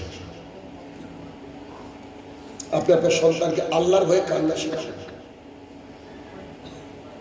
আপনার সন্তানকে শেখাবেন, আব্বু তুমি আল্লাহকে ভয় করো। আমি বলে থাকি, পৃথিবীর মানুষ যদি আল্লাহ তাআলাকে ভয় করতো তো সিসিটিভির দরকার হতো না, অফিসের তলে সিসিটিভি লাগতো, আবডালে আড়ালে সিসিটিভি লাগতো। মানুষের মধ্যে এতটাই নৈতিক অবক্ষয়, সিসিটিভির ফুটেজ নিয়ে টাকা নিচ্ছে। হাজারো বেকারের কতটা অবস্থা খারাপ করলো দেখলেন তো, চাকরিজীবীদের টাকা নিয়ে নগদে স্বীকার করছে আমি টাকা নিইনি। চিন্তা করা যায়, যদি নীতি নৈতিকতাপূর্ণ মানুষ থাকতো, যদি কোরআন এবং সুন্নাহ বুঝতো, যে আল্লাহর ভয় তাদের অন্তরে থাকতো, তাহলে সেই মানুষটা আল্লাহ তাআলার জমিনে কাউকে কষ্ট দিত না, নিজের চরিত্রকে সুন্দর করত। আল্লাহ তাআলার ভয় আনতে হবে, আল্লাহ তাআলার ভয় আনতে হবে। আর আল্লাহ তাআলার ভয় যদি তাকওয়া, এমন একটা জিনিস আর আগের আলোচনা করেছে তাকওয়া নিয়ে। এই তাকওয়া মানে আল্লাহ ভীতি। এই তাকওয়া হচ্ছে এইখানে অন্তরে থাকে। এই অন্তর যদি আল্লাহ তাআলার ভয়ে পরিপূর্ণতা লাভ করে যায়, আপনি মহামানব হয়ে গেলেন, আল্লাহর কাছে আপনি খুব ভালো বান্দা হয়ে গেলেন। কেন? মুয়াজ্জিন দেখেন পৃথিবীর মুখে সবচেয়ে আরামের জিনিস হচ্ছে ঘুম। ঘুম না আরামের জিনিস কি? ঘুম। অথচ মুয়াজ্জিন আপনাকে ভোরের বেলায় বলছে আসসালাতু খায়রুম মিনান নাওম, ঘুমের চেয়ে নামাজ উত্তম, আসো নামাজে আসো। যতই বরফ পড়ুক না কেন, শীত পড়ুক না কেন, গরম পড়ুক না কেন, তোমাকে মসজিদে আসতে হবে। কেন? আমরা মসজিদে গেলে টাকা পাই না, আমরা মসজিদে গেলে আল্লাহ তাআলার যে তাকওয়া, এই তাকওয়াটা আপগ্রেড হয়। অর্থাৎ আল্লাহ তাআলার ভয়ে আমরা সালাত আদায় করি, আল্লাহ তাআলার ভয়। আজকে আমাদের নেতারা যদি আল্লাহ তাআলাকে ভয় করত, তাহলে সেই নেতা ঘুষ নিত না, ঘুষ নিতে পারত, ঘুষ নিতে পারত না। আজকে যদি আমাদের লাইনে যারা বক্তা আছে তারা যদি আল্লাহকে ভয় করতো, তো অগ্রিম কেউ কন্ট্যাক্ট করতে পারতো না। অগ্রিম কন্ট্যাক্ট করে কি করে না বক্তারা? বেশিরভাগই বক্তা আমার কাছে ডাকাতেরা। আমি জানি আপনার খারাপ লাগবে, তারপরেও বলছি, হ্যাঁ, 1 বছর আগে জলসার ডেট হয়ে যায়, কন্ট্যাক্ট করে নিয়েছেন যে 30,000 টাকা নিব, 20,000 টাকা অ্যাকাউন্টে গিয়ে 10,000। ও 1 বছর বাঁচবে, ওর এত বড় সাহস হয় কি করে? ও যদি এই অবস্থা মারা যেত, জানাজা করে তো জায়েজ নয়। কেন? কারণ যে ব্যক্তির বাকি থাকবে, কারো কাছে টাকা বাকি থাকবে, তার জানাজা মুহাম্মদ সাল্লাল্লাহু আলাইহি ওয়াসাল্লাম পড়াননি, তার জানাজা হবে কি করে? ডাকাতেরা বেশিরভাগ। তাহলে কি? আল্লাহ ভীতি। আল্লাহ ভীতি কি করতে হবে? অন্তরের মধ্যে জাগরিত করতে হবে। যখনই আল্লাহ ভীতি জাগরিত হবে, উন্নত চরিত্র হবে, আপনার আমার নীতি নৈতিকতা হারিয়ে আপনি যে খারাপ মানুষ হয়ে গেছেন, সেই মানুষ থেকে আপনি সুন্দর একটা মানুষের পরিণত হবেন। দেখেন, যার মধ্যে আল্লাহ সুবহানাহু ওয়া তাআলার ভয়, রাসূল সাল্লাল্লাহু আলাইহি ওয়াসাল্লামের প্রতি ভালোবাসা আসবে, সেই ব্যক্তি পৃথিবীর বুকে সেরা মানুষ হয়ে যাবে। দলিল দেখেন, সুমামা বিনতে উসাল নামে একজন ব্যক্তি ছিলেন, তিনি একটা গোত্রপতি ছিলেন। তিনি রাসূল সাল্লাল্লাহু আলাইহি ওয়াসাল্লামের বাড়ির মধ্যে বন্দী। আর আল্লাহ রাসূল তাকে জিজ্ঞাসা করলে বলে, আপনি আমাকে ছেড়ে দিলে আপনাকে মুক্তিপণ দেওয়া হবে, আপনি আমাকে হত্যা করলে হত্যার বিনিময়ে আপনাকে হত্যা করা হবে।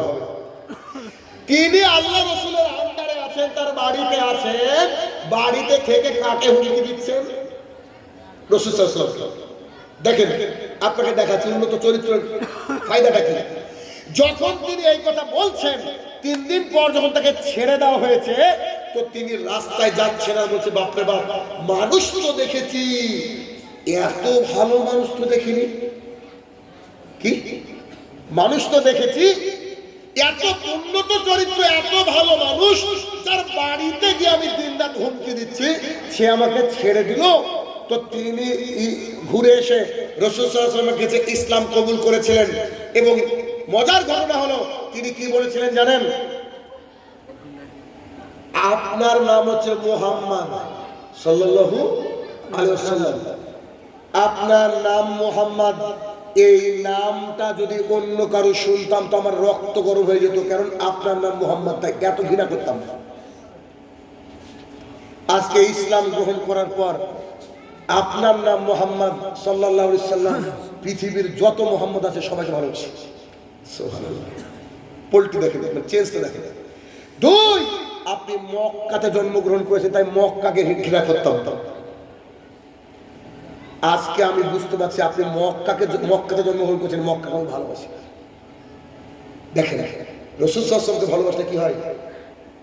সম্মান বৃদ্ধি হয়ে যায়। আল্লাহকে ভালোবাসলে সম্মান বৃদ্ধি হয়ে যায় ভাইরা। তো এই যে আল্লাহ ভিত্তি, যে আল্লাহর যে তাকওয়া, এইটা যদি আমরা অন্তরের মধ্যে প্রতিষ্ঠিত করতে পারি, গেঁথে নিতে পারি, ইনশাআল্লাহুল আজিজ আমাদের সন্তানদের মধ্যে নীতি নৈতিকতা হবে না। দেখেন, আমি পড়ানোর সময় টেট পড়াই। টেট তো জানেন নাকি? ওই যে প্রাইমারি, আপনার আপার প্রাইমারি টেট। তো এই টেটের মধ্যে আমি একটা জিনিস খেয়াল করে দেখি, যখন পড়াই, আমি পেডাগজি পড়াই ইংরেজিতে।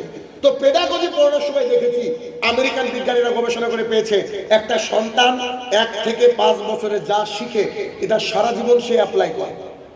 বুঝতে পারেন? একটা সন্তানকে যদি 5 বছরের নিচে বয়স হয়, ওকে জিজ্ঞাসা করবেন, বা 5-7 বছর বয়স হলে ওকে জিজ্ঞাসা করবেন তুমি কার মতো হতে চাও, সে গ্যারান্টি বলবে যে আমি আব্বুর মতো হতে চাই। প্রত্যেকটা সন্তান। কেন বলেন তো? ওর মা বাবাই ওর কাছে হিরো হিরোইন। এই জন্য আপনার সন্তান যদি আপনাকে ভোরে উঠতে দেখে, বাড়িতে ঢোকার সময় সালাম দিতে দেখে, টাকনুর উপরে প্যান্ট পরতে দেখে, দাড়ি ছেড়ে দেওয়া মানুষ দেখে, তো সেই ছেলেটা, সেই মেয়েটা, তাদের প্রতি ভালোবাসা জন্মাবে গ্যারান্টি। বুঝতে পেরেছেন? ওর নীতি নৈতিকতা কখনো নিচে নামবে না, নিচের দিকে হবে না। যেটা মুহাম্মদ সাল্লাল্লাহু আলাইহি ওয়াসাল্লামের হাদিস থেকে অনেকগুলো অসংখ্য হাদিস আপনার সামনে আমি কিন্তু পেশ করে এতক্ষণ যাবত দেখাচ্ছি। আমি একটা করে আপনাকে দেখাচ্ছি যে আপনি যদি উন্নত চরিত্র হতে পারেন, আপনি যদি আল্লাহ ভীতি অর্জন করতে পারেন, আপনি যদি কোরআন এবং সুন্নাহ অনুযায়ী আপনার জীবনকে ঢেলে সাজাতে পারেন, সাহাবায়ে কেরামের মতো হতে পারেন, আপনার জীবনটা হবে উন্নততর, আপনার সমাজটা নীতি নৈতিকতা পরিপূর্ণ হবে। এরপরে আরেকটা রাস্তা বলছি, শিক্ষকদের ভূমিকা বলতে গিয়ে এখানে আরেকটা কথা আপনাকে বলি, সেটা হচ্ছে এই, আপনার মসজিদের ইমাম সাহেব যিনি, তিনাকে বলবেন বই এনে দিবেন, অনেকগুলো বই থাক, প্রয়োজন হলে বই দেখে দেখে খুতবা দিক, একেবারে ধরে সে টপিক অনুযায়ী কোরআন এবং সুন্নাহ মোতাবেক যদি আলোচনা করে, তাহলে সেই এলাকার সন্তানরা আপগ্রেড হবে। যেমন বেলডাঙ্গার একটা বাচ্চা আমার কাছে পড়ে, বাচ্চা, ওর মা আমাকে একটা লম্বা মেসেজ করলো, মাও আমার কাছে পড়ে, ও সোনামণি ব্যাচে পড়ে, ওর মা হচ্ছে বড়দের ব্যাচে পড়ে। আমাকে বলছে, স্যার আমার মেয়ে পড়াশোনায় খুব ভালো, কিন্তু কিছুদিন থেকে আচরণ খুব খারাপ লাগছে, বড় হয়েছে তো, খুব খারাপ লাগছে, আমার কোনো কথা শোনে না, পড়তে বসলে পড়ে না, কোরআন ঠিকঠাক করে পড়ে না। ওর বাবাও শিক্ষক, ওর মাও শিক্ষক, অথচ আমার কাছে পড়ে। আমি বললাম, আপনি আমাকে বলে ভালো করলেন। সেদিন বিকালে বা তারপরের দিনে ওই বাচ্চাদের ক্লাস ছিল। মানে আমি হাদিস দিয়ে মানুষকে ট্রিটমেন্ট করতে পারি, বিশ্বাস করেন, এটা আমার কথা। আমি এমন একটা হাদিসকে চয়েস করলাম যে আজকে এই ব্যাচে হাদিসটা শোনাবো। আমি কারোর নাম নিইনি, কাউকে বকিনি, কিচ্ছু বলিনি। এই সন্তানকে, তাদের সবাইকে, অনেকগুলো স্টুডেন্ট, সবাইকে হাদিসটা শোনালাম। মানে প্রতিদিন ক্লাসে 1-2 হাদিস শোনাই আমি, যারা অনলাইন অফলাইনে পড়ে। এই হাদিসটা শোনানোর পর তার মায়ের 3 দিন বা 4 দিন পরে মেসেজ বলছে, স্যার আমার মেয়ের চরিত্র দেখে আমি মুগ্ধ, আমার আর জীবনে কিচ্ছু লাগবে না। সুবহানাল্লাহ। আমি কিন্তু কিচ্ছু বলিনি, শুধু একটা হাদিস বলেছি, বিশ্বাস করেন। বলছে, স্যার যে মেয়েটা আমার কিচেনে রান্নাঘরে প্রবেশ করে না, সেই মেয়েটা এসে বলছে, আম্মু তোমাকে একটু মশলাটা তৈরি করে দিই। আমি তো অবাক, চোখে পানি চলে গেছি। ওই মেয়েটা বলছে, সেই মেয়েটা বলছে যে আমার সন্তানের মধ্যে যে চেঞ্জ পেয়েছে আমি অবাক। ফজরের সালাত একসাথে আদায় করলাম, করার পরে দেখছি আমার আগেও কোরআন পড়তে শুরু করে দিয়েছে। কে বললো হয় না? মা বাবাকে দেখে দেখে সন্তান শিখে ভাইয়েরা আমার। আর যদি একটু এদিক ওদিক পথভ্রষ্টের মধ্যে নিমজ্জিত হয় তাহলে আপনাকে টিচ করতে হবে। শিক্ষকদের দায়িত্ব, ইমামদের দায়িত্ব যে ভালো ভালো সুন্দর সুন্দর খুতবা শোনাবে। আর যদি খুতবা ঠিকঠাক সুন্দর করে শোনাতে পারে, আল্লাহ ভীতি তার মধ্যে আনাতে পারে, তাহলে নীতি নৈতিকতা অবক্ষয় বলেন হবে না, হবে না। আরেকটা পয়েন্টের মধ্যে নিয়ে আসি, সেটা হচ্ছে ছোটদেরকে ভালো যারা বাসে না, স্নেহ করে না, আর বড়দেরকে যারা সম্মান করে না, রাসূল সাল্লাল্লাহু আলাইহি ওয়াসাল্লাম বলছে এই ব্যক্তি আমাদের অন্তর্ভুক্ত নয়। কেমন?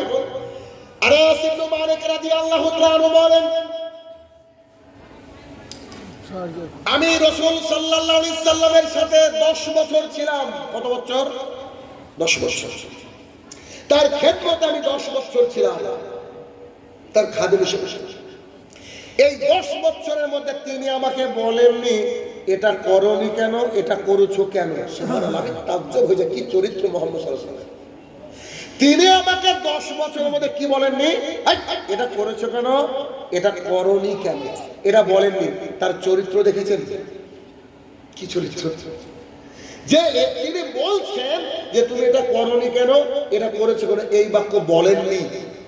আনাস ইবনে মালিক রাদিয়াল্লাহু তাআলা আনহু বলেন, রাসূল সাল্লাল্লাহু আলাইহি ওয়াসাল্লাম বাচ্চাদেরকে দেখলে আগে সালাম দিয়ে দিতেন। আরেকটা হাদিস, আবু হুরায়রা রাদিয়াল্লাহু তাআলা আনহু বলেন, রাসূল সাল্লাল্লাহু আলাইহি ওয়াসাল্লাম মসজিদুন নববীতে একটা বাচ্চাকে ধরে চুমু দিচ্ছেন। হুসাইন অথবা হাসান রাদিয়াল্লাহু তাআলা জানি না, একটা বাচ্চাকে ধরে চুমু দিচ্ছেন। কিছু লোক তার সাথে দেখা করতে এসেছে, তো দেখা করতে এসে বলছে আপনারা বাচ্চাদেরকে চুমু দেন, আপনারা বাচ্চাদেরকে চুমু দেন। রাসূল সাল্লাল্লাহু আলাইহি ওয়াসাল্লাম অ্যানসারটা শুনেন কি সুন্দর। তিনি বলছেন কারোর অন্তর থেকে আল্লাহ যদি রহমত তুলে নেয়, ভালোবাসা তুলে নেয়, তা আমি কি করব? বুঝতে পারেননি? যার অন্তরে ভালোবাসা দয়াময় আছে সে নিশ্চয়ই তার সন্তানকে আদর করে চুমু দিবে। অতএব আমরা আমাদের সন্তানকে চুমু দিই, তোমরা দাওনি, তোমাদের অন্তরে যদি ভালোবাসা না থাকে তো আমরা কি করব? তার মানে তিনি বোঝাতে চাইলেন যে নিজের সন্তান হোক বা ছোট্ট বাচ্চা হোক, তাদেরকে কিন্তু আদর করা জায়েজ। এবার আপনি ছোট ছোট বাচ্চাকে যাওয়ার সময় যদি সালাম দিয়ে দেন, এই ছেলেটা দেখবেন আপনাকে সামনে দিন থেকে সম্মান করবে। কেন? কি কারণে সম্মান করবে? এই কারণে। এবার হাদিস শুনেন, আবু হুরায়রা রাদিয়াল্লাহু তাআলা আনহু বলেন, রাসূল সাল্লাল্লাহু আলাইহি ওয়াসাল্লাম বলেছেন, ও আমার সাহাবীরা শোনো, আমি কি তোমাদেরকে জান্নাতে যাওয়ার রাস্তা বলে দিব নাকি? সাহাবায়ে কেরাম বলেছে জি বলে দেন। বলছে শোনো, যে ব্যক্তি একে অপরকে সালাম দেয়, একে অপরকে সালাম দেয়, আল্লাহ সুবহানাহু ওয়া তাআলা উভয়ের মধ্যে ভালোবাসা সৃষ্টি করে দেয়। আর যার মধ্যে ভালোবাসার সৃষ্টি হয়ে যায় সেই ব্যক্তিকে আল্লাহ সুবহানাহু ওয়া তাআলা জান্নাতের জন্য মনোনয়ন দেন। আপনারা কজন আছেন বলেন তো? কজন? দেখি হাত তোলেন তো। কজন আছেন যে নিজের বাড়িতে ঢোকার সময় সালাম দেন? হাত তোলেন। নিজের বাড়িতে ঢোকার সময় সালাম দেন কজন? 1 2 3 4 5 6 7। জি, এতগুলো মানুষের মধ্যে 6 থেকে 7 জন বা 10 জন ধরে নিলাম, আমার চোখ হয়তো নাও যেতে পারে, 10 জন মানুষ সালাম দেন, তাহলে চিন্তা করা যায়।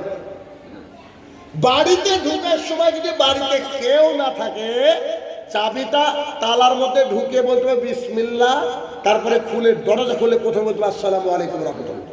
কেউ থাকুক আর না থাকুক, কেন ফেরেশতা থাকে। সালাম হচ্ছে এমন একটা জিনিস, রাসূল সাল্লাল্লাহু আলাইহি ওয়াসাল্লাম বললেন যে যে ব্যক্তি সালাম দেয় তার অন্তরে ভালোবাসা তৈরি করে দেখে আল্লাহ সুবহানাহু ওয়া তাআলা। আর ভালোবাসা তৈরি করে দিলে ঈমান আসবে, ঈমানের বিনিময়ে আল্লাহ তাআলা জান্নাত তাকে দিয়ে দেবে।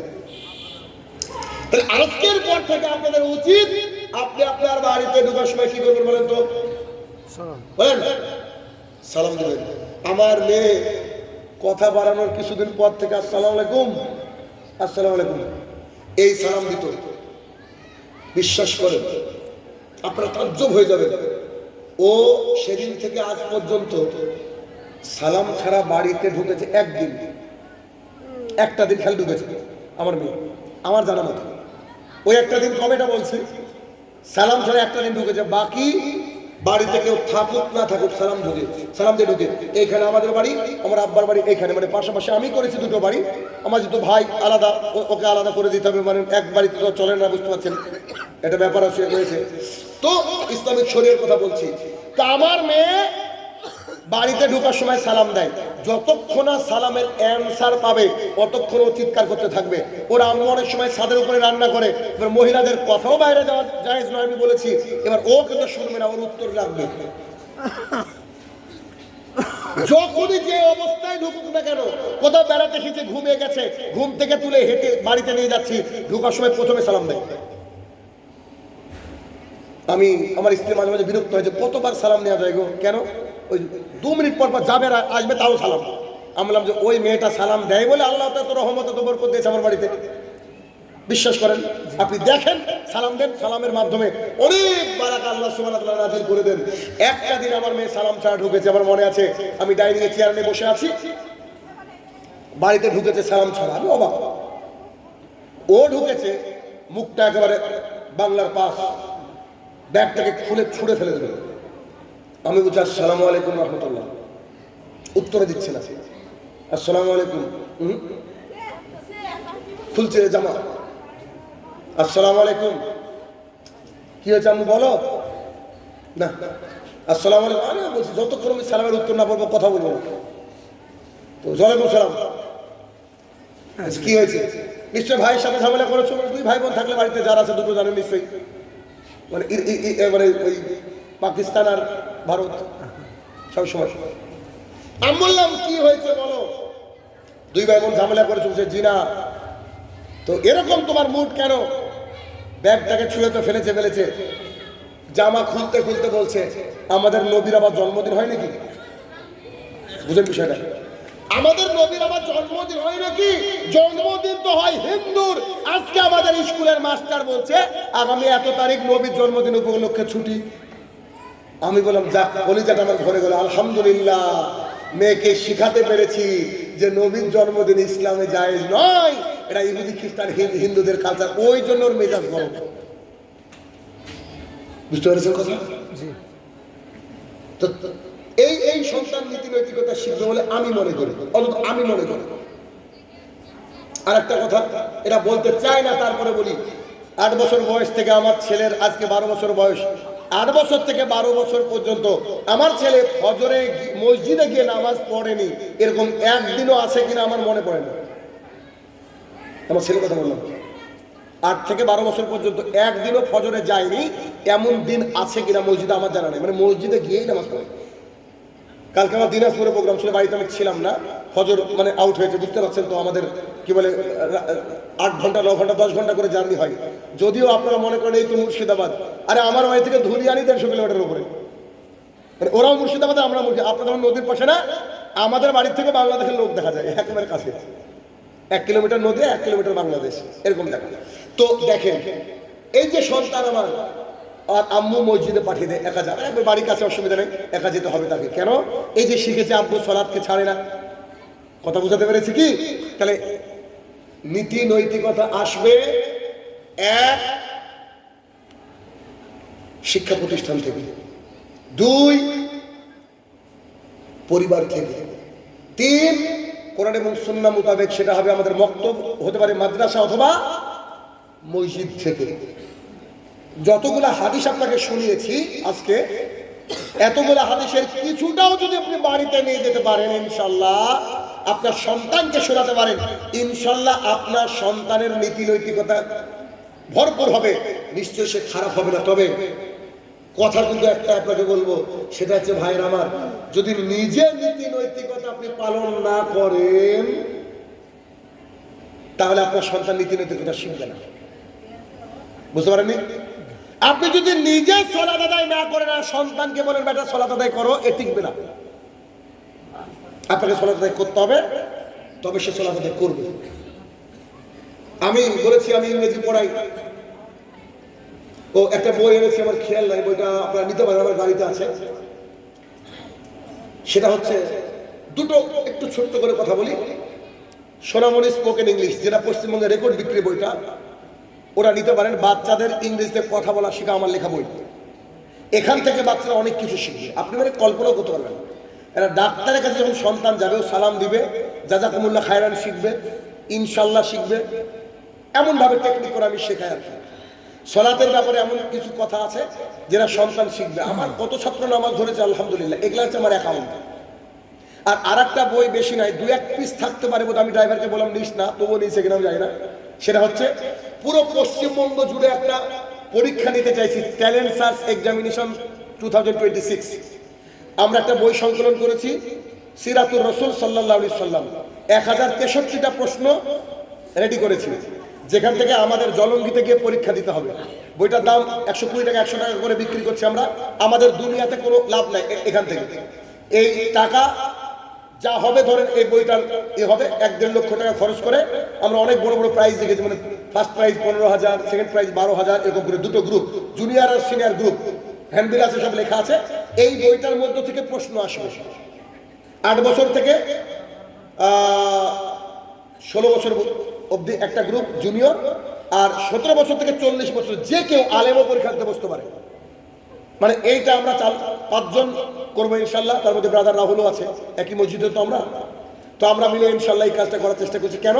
আমাদের উদ্দেশ্য হচ্ছে মানুষ যেন সিরাতুর রাসূল পড়ুক সাল্লাল্লাহু আলাইহি ওয়াসাল্লাম, মানে নবীর চরিত্রকে মানুষকে জানার দরকার আছে, প্রশ্ন উত্তরের মাধ্যমে এটা জানবে।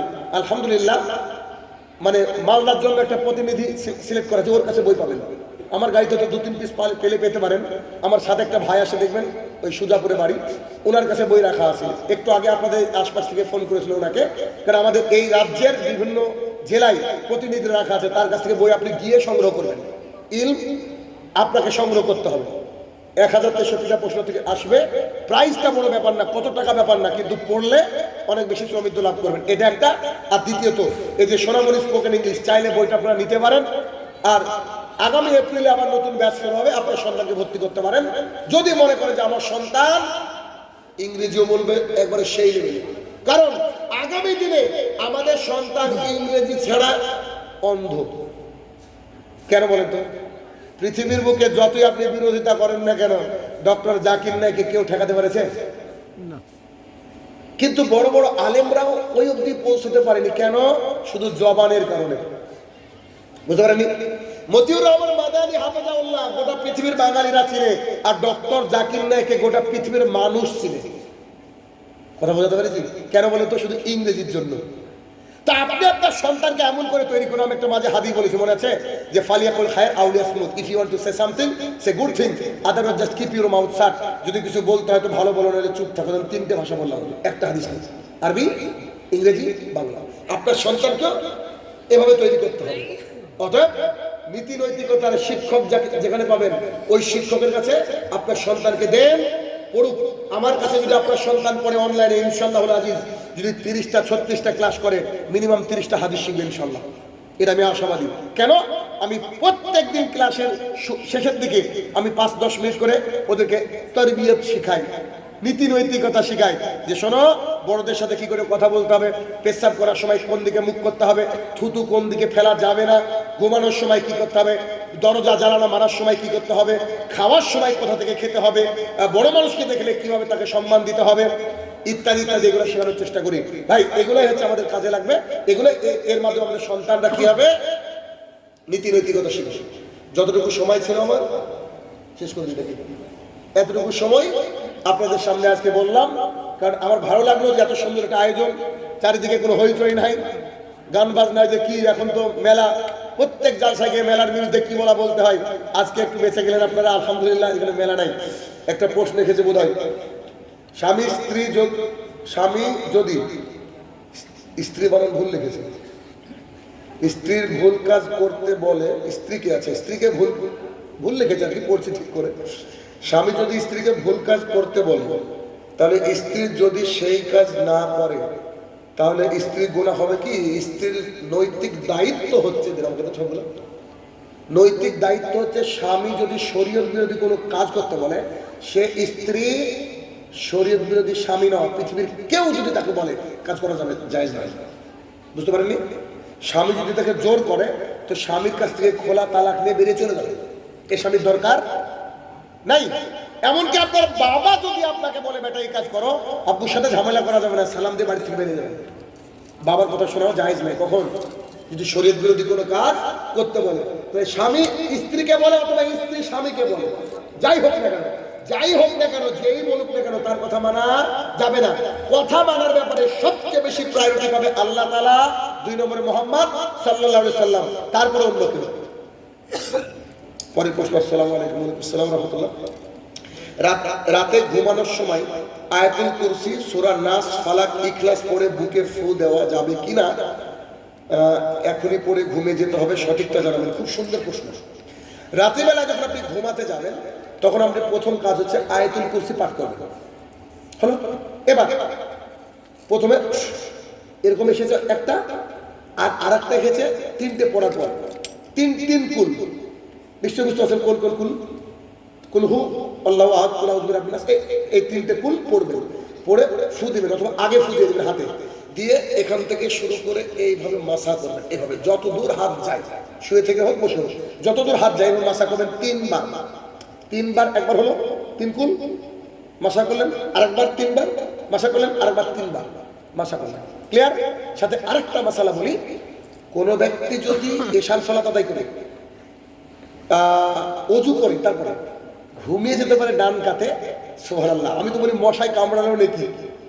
রাসূল সাল্লাল্লাহু আলাইহি ওয়াসাল্লাম বলেছে, ওই ব্যক্তি যদি নড়াচড়া করে, যতবার নড়াচড়া করবে ততবার ফেরেশতা মোতায়েন করা থাকে তার নেকি লেখার জন্য, মানে মশায় কামড়ানো নেকি, বুঝতে পেরেছেন?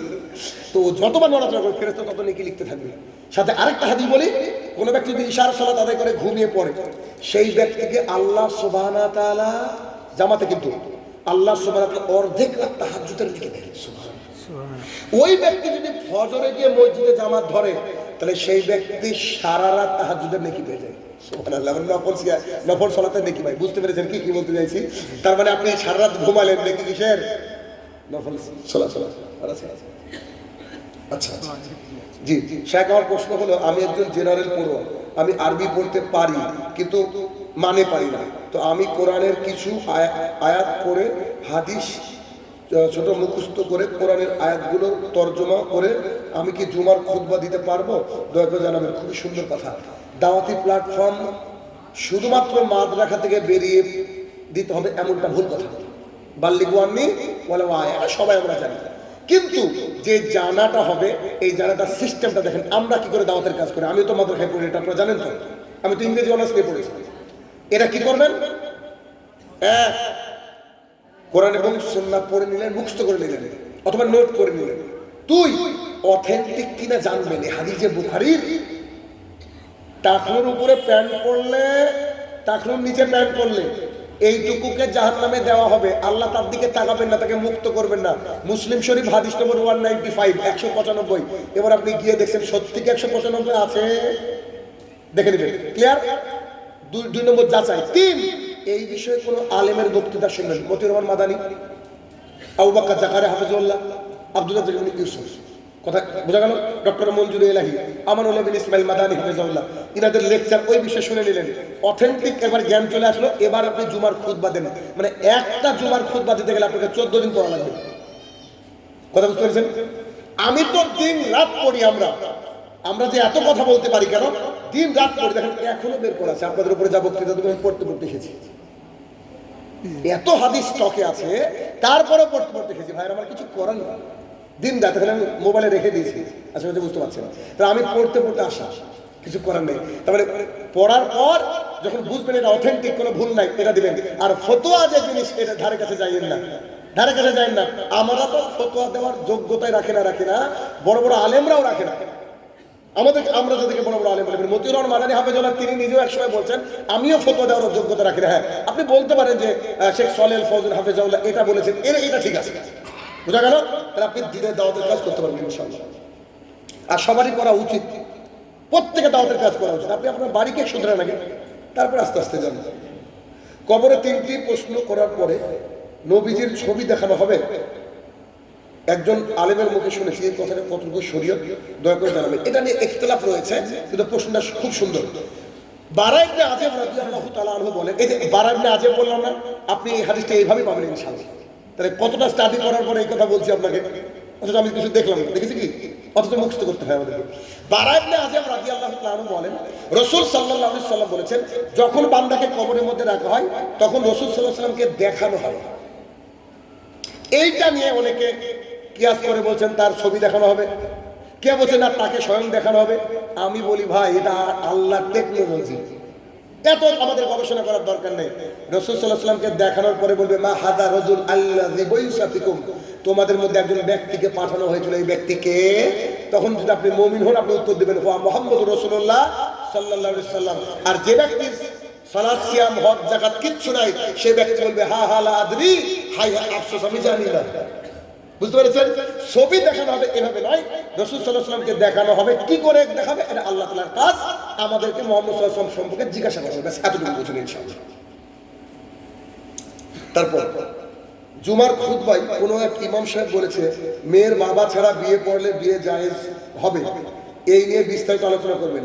যিনি বলেছেন এনার হয়তো ওই হাদিসটা তার কাছে পৌঁছায়নি বা জানে না, অথবা তিনি গোড়ামি করেছেন। কিন্তু এতে এত প্রসিদ্ধ হাদিস, রাসূল সাল্লাল্লাহু আলাইহি ওয়াসাল্লাম বলেছেন লা নিকাহ ইল্লা বিওলি, ওলি ছাড়া বিবাহ বাতিল বাতিল বাতিল।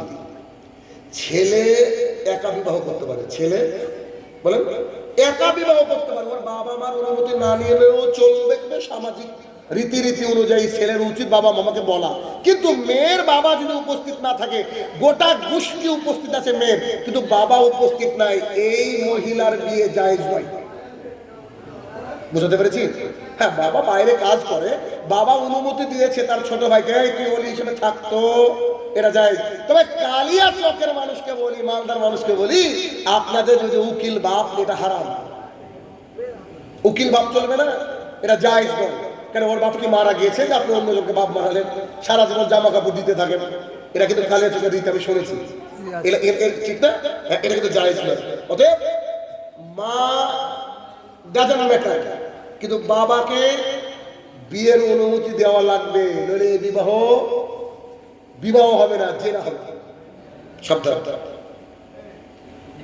40 এবং ফাতিহা অনুষ্ঠানে খানা খাওয়া যাবে কি?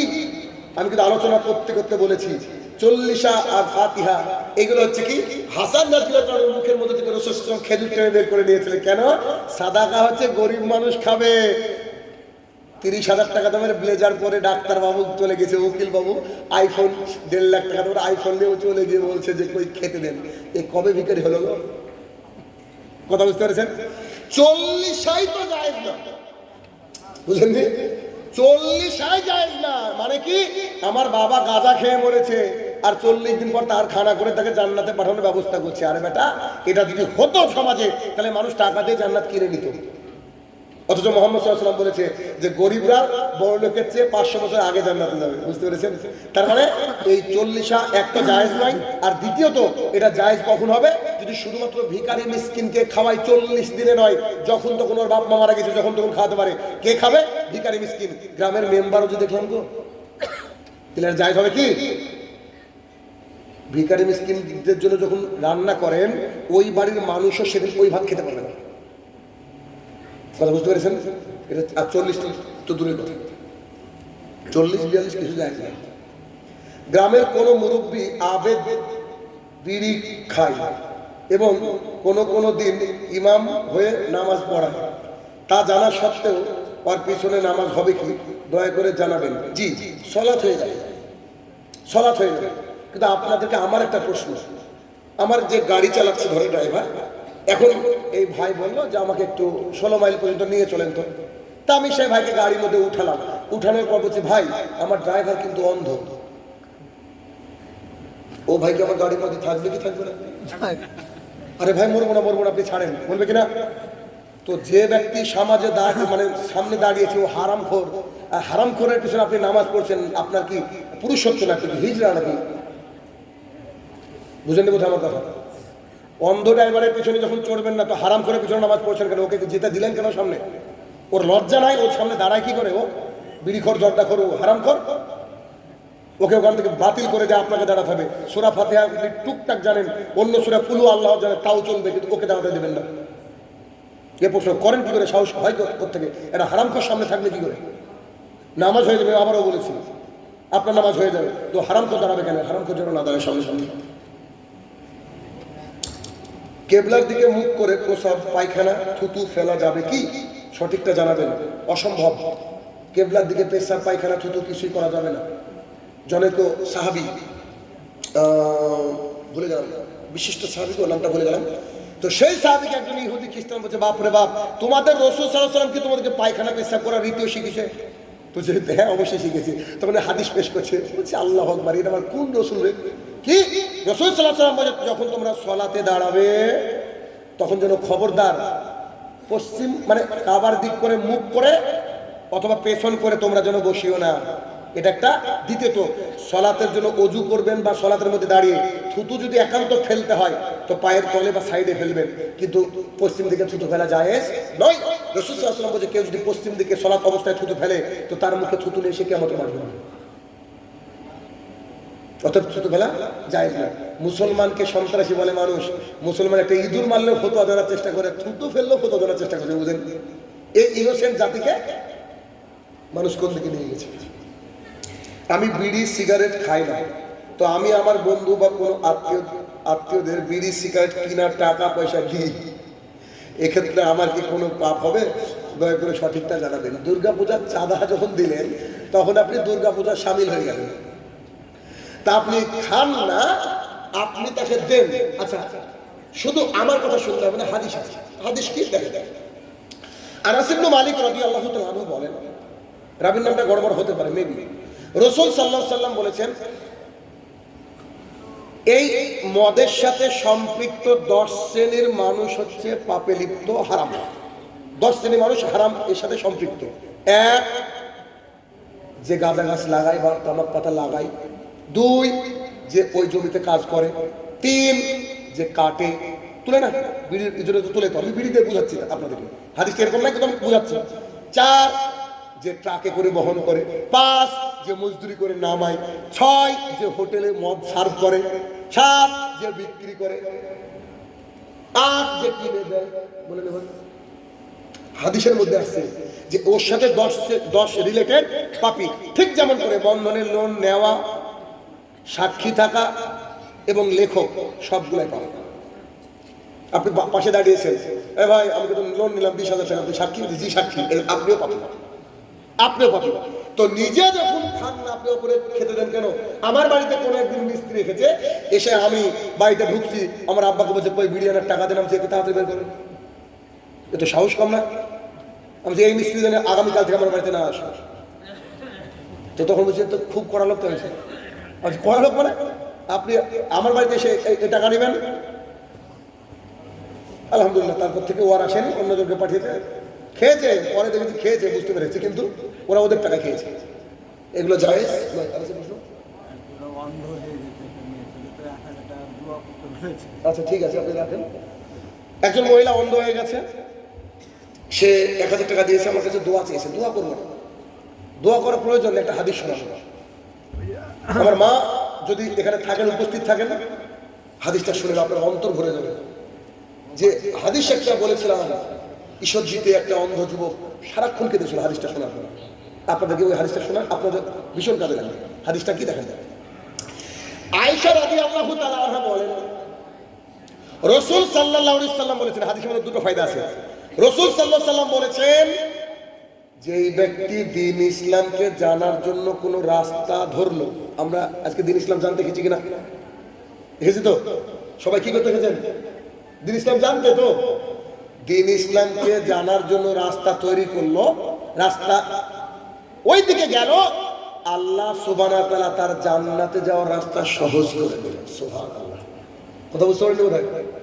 যে ব্যক্তি দ্বীনকে শোনার জন্য, দ্বীনকে মানার জন্য কোনো রাস্তা ধরলো, আপনি আমার বাড়ি থেকে রাস্তা ধরেছেন দেখে আসা, রাসূল সাল্লাল্লাহু আলাইহি ওয়াসাল্লাম কি বলছে? সেই ব্যক্তির রাস্তাটা আল্লাহ সুবহানাহু ওয়া তাআলা সহজ করে দেবেন। কোথায় যাওয়ার জন্য? জান্নাতে যাওয়ার জন্য। একই হাদিসের দ্বিতীয় অংশে রাসূল সাল্লাল্লাহু আলাইহি ওয়াসাল্লাম বলছেন, যেই ব্যক্তির কাছ থেকে আল্লাহ তাআলা দুটো প্রিয় জিনিস কেড়ে নিয়েছে, চোখ, দুটো চোখ কেড়ে নিয়েছে, সেই পুরুষ অথবা মহিলা যদি সবর করে, ধৈর্য ধরে, আল্লাহ আমাকে অন্ধ করেছে, আলহামদুলিল্লাহ আল্লাহ আমাকে অন্ধ করেছে, এ কথা বলেও যদি ধৈর্য ধারণ করে, আল্লাহ সুবহানাহু ওয়া তাআলা বলছেন তার বিনিময়ে আমি তাকে জান্নাত দিব। সুবহানাল্লাহ।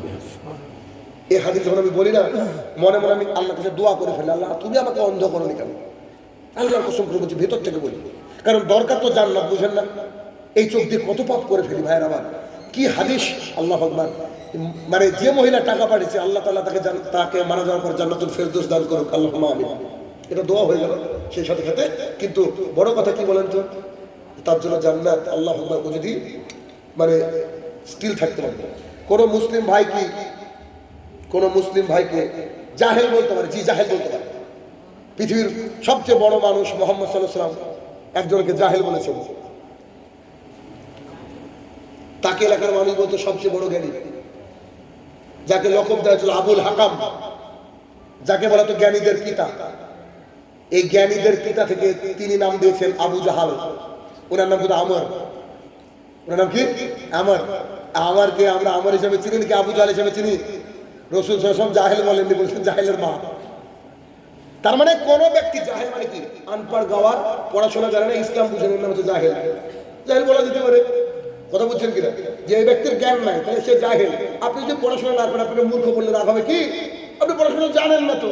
তাহলে যে ব্যক্তির ইসলামের ব্যাপারে জ্ঞান নাই, সে তাকে জাহেল বলা জায়েজ, কিন্তু জাহেলের বলার দরকার নাই, এটা বলা জায়েজ।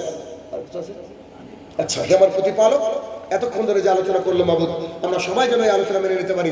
আল্লাহ তুমি সেই তৌফিক আদা করো, আল্লাহুম্মা আমিন। আমাদের এই ভাইরা এত সুন্দর আয়োজন করেছে, আল্লাহ গো, তাদের সবাইকে তুমি যা যায় খায়ের দান করো, আল্লাহুম্মা আমিন। এবং এই কোরআন এবং সুন্নাহর আয়োজন যেন তারা সারা জীবন করতে পারে, আল্লাহ তুমি সেই তৌফিক আদা করো, আল্লাহুম্মা আমিন। মাটির নিচে যারা সাহিত্য জানি না কি হালে রয়েছে মাবুদ, তারা যদি ক্ষমার যোগ্য, তাকে তুমি ক্ষমা দান করো, আল্লাহুম্মা আমিন। আসসালামু আলাইকুম ওয়া রাহমাতুল্লাহি ওয়া বারাকাতুহু।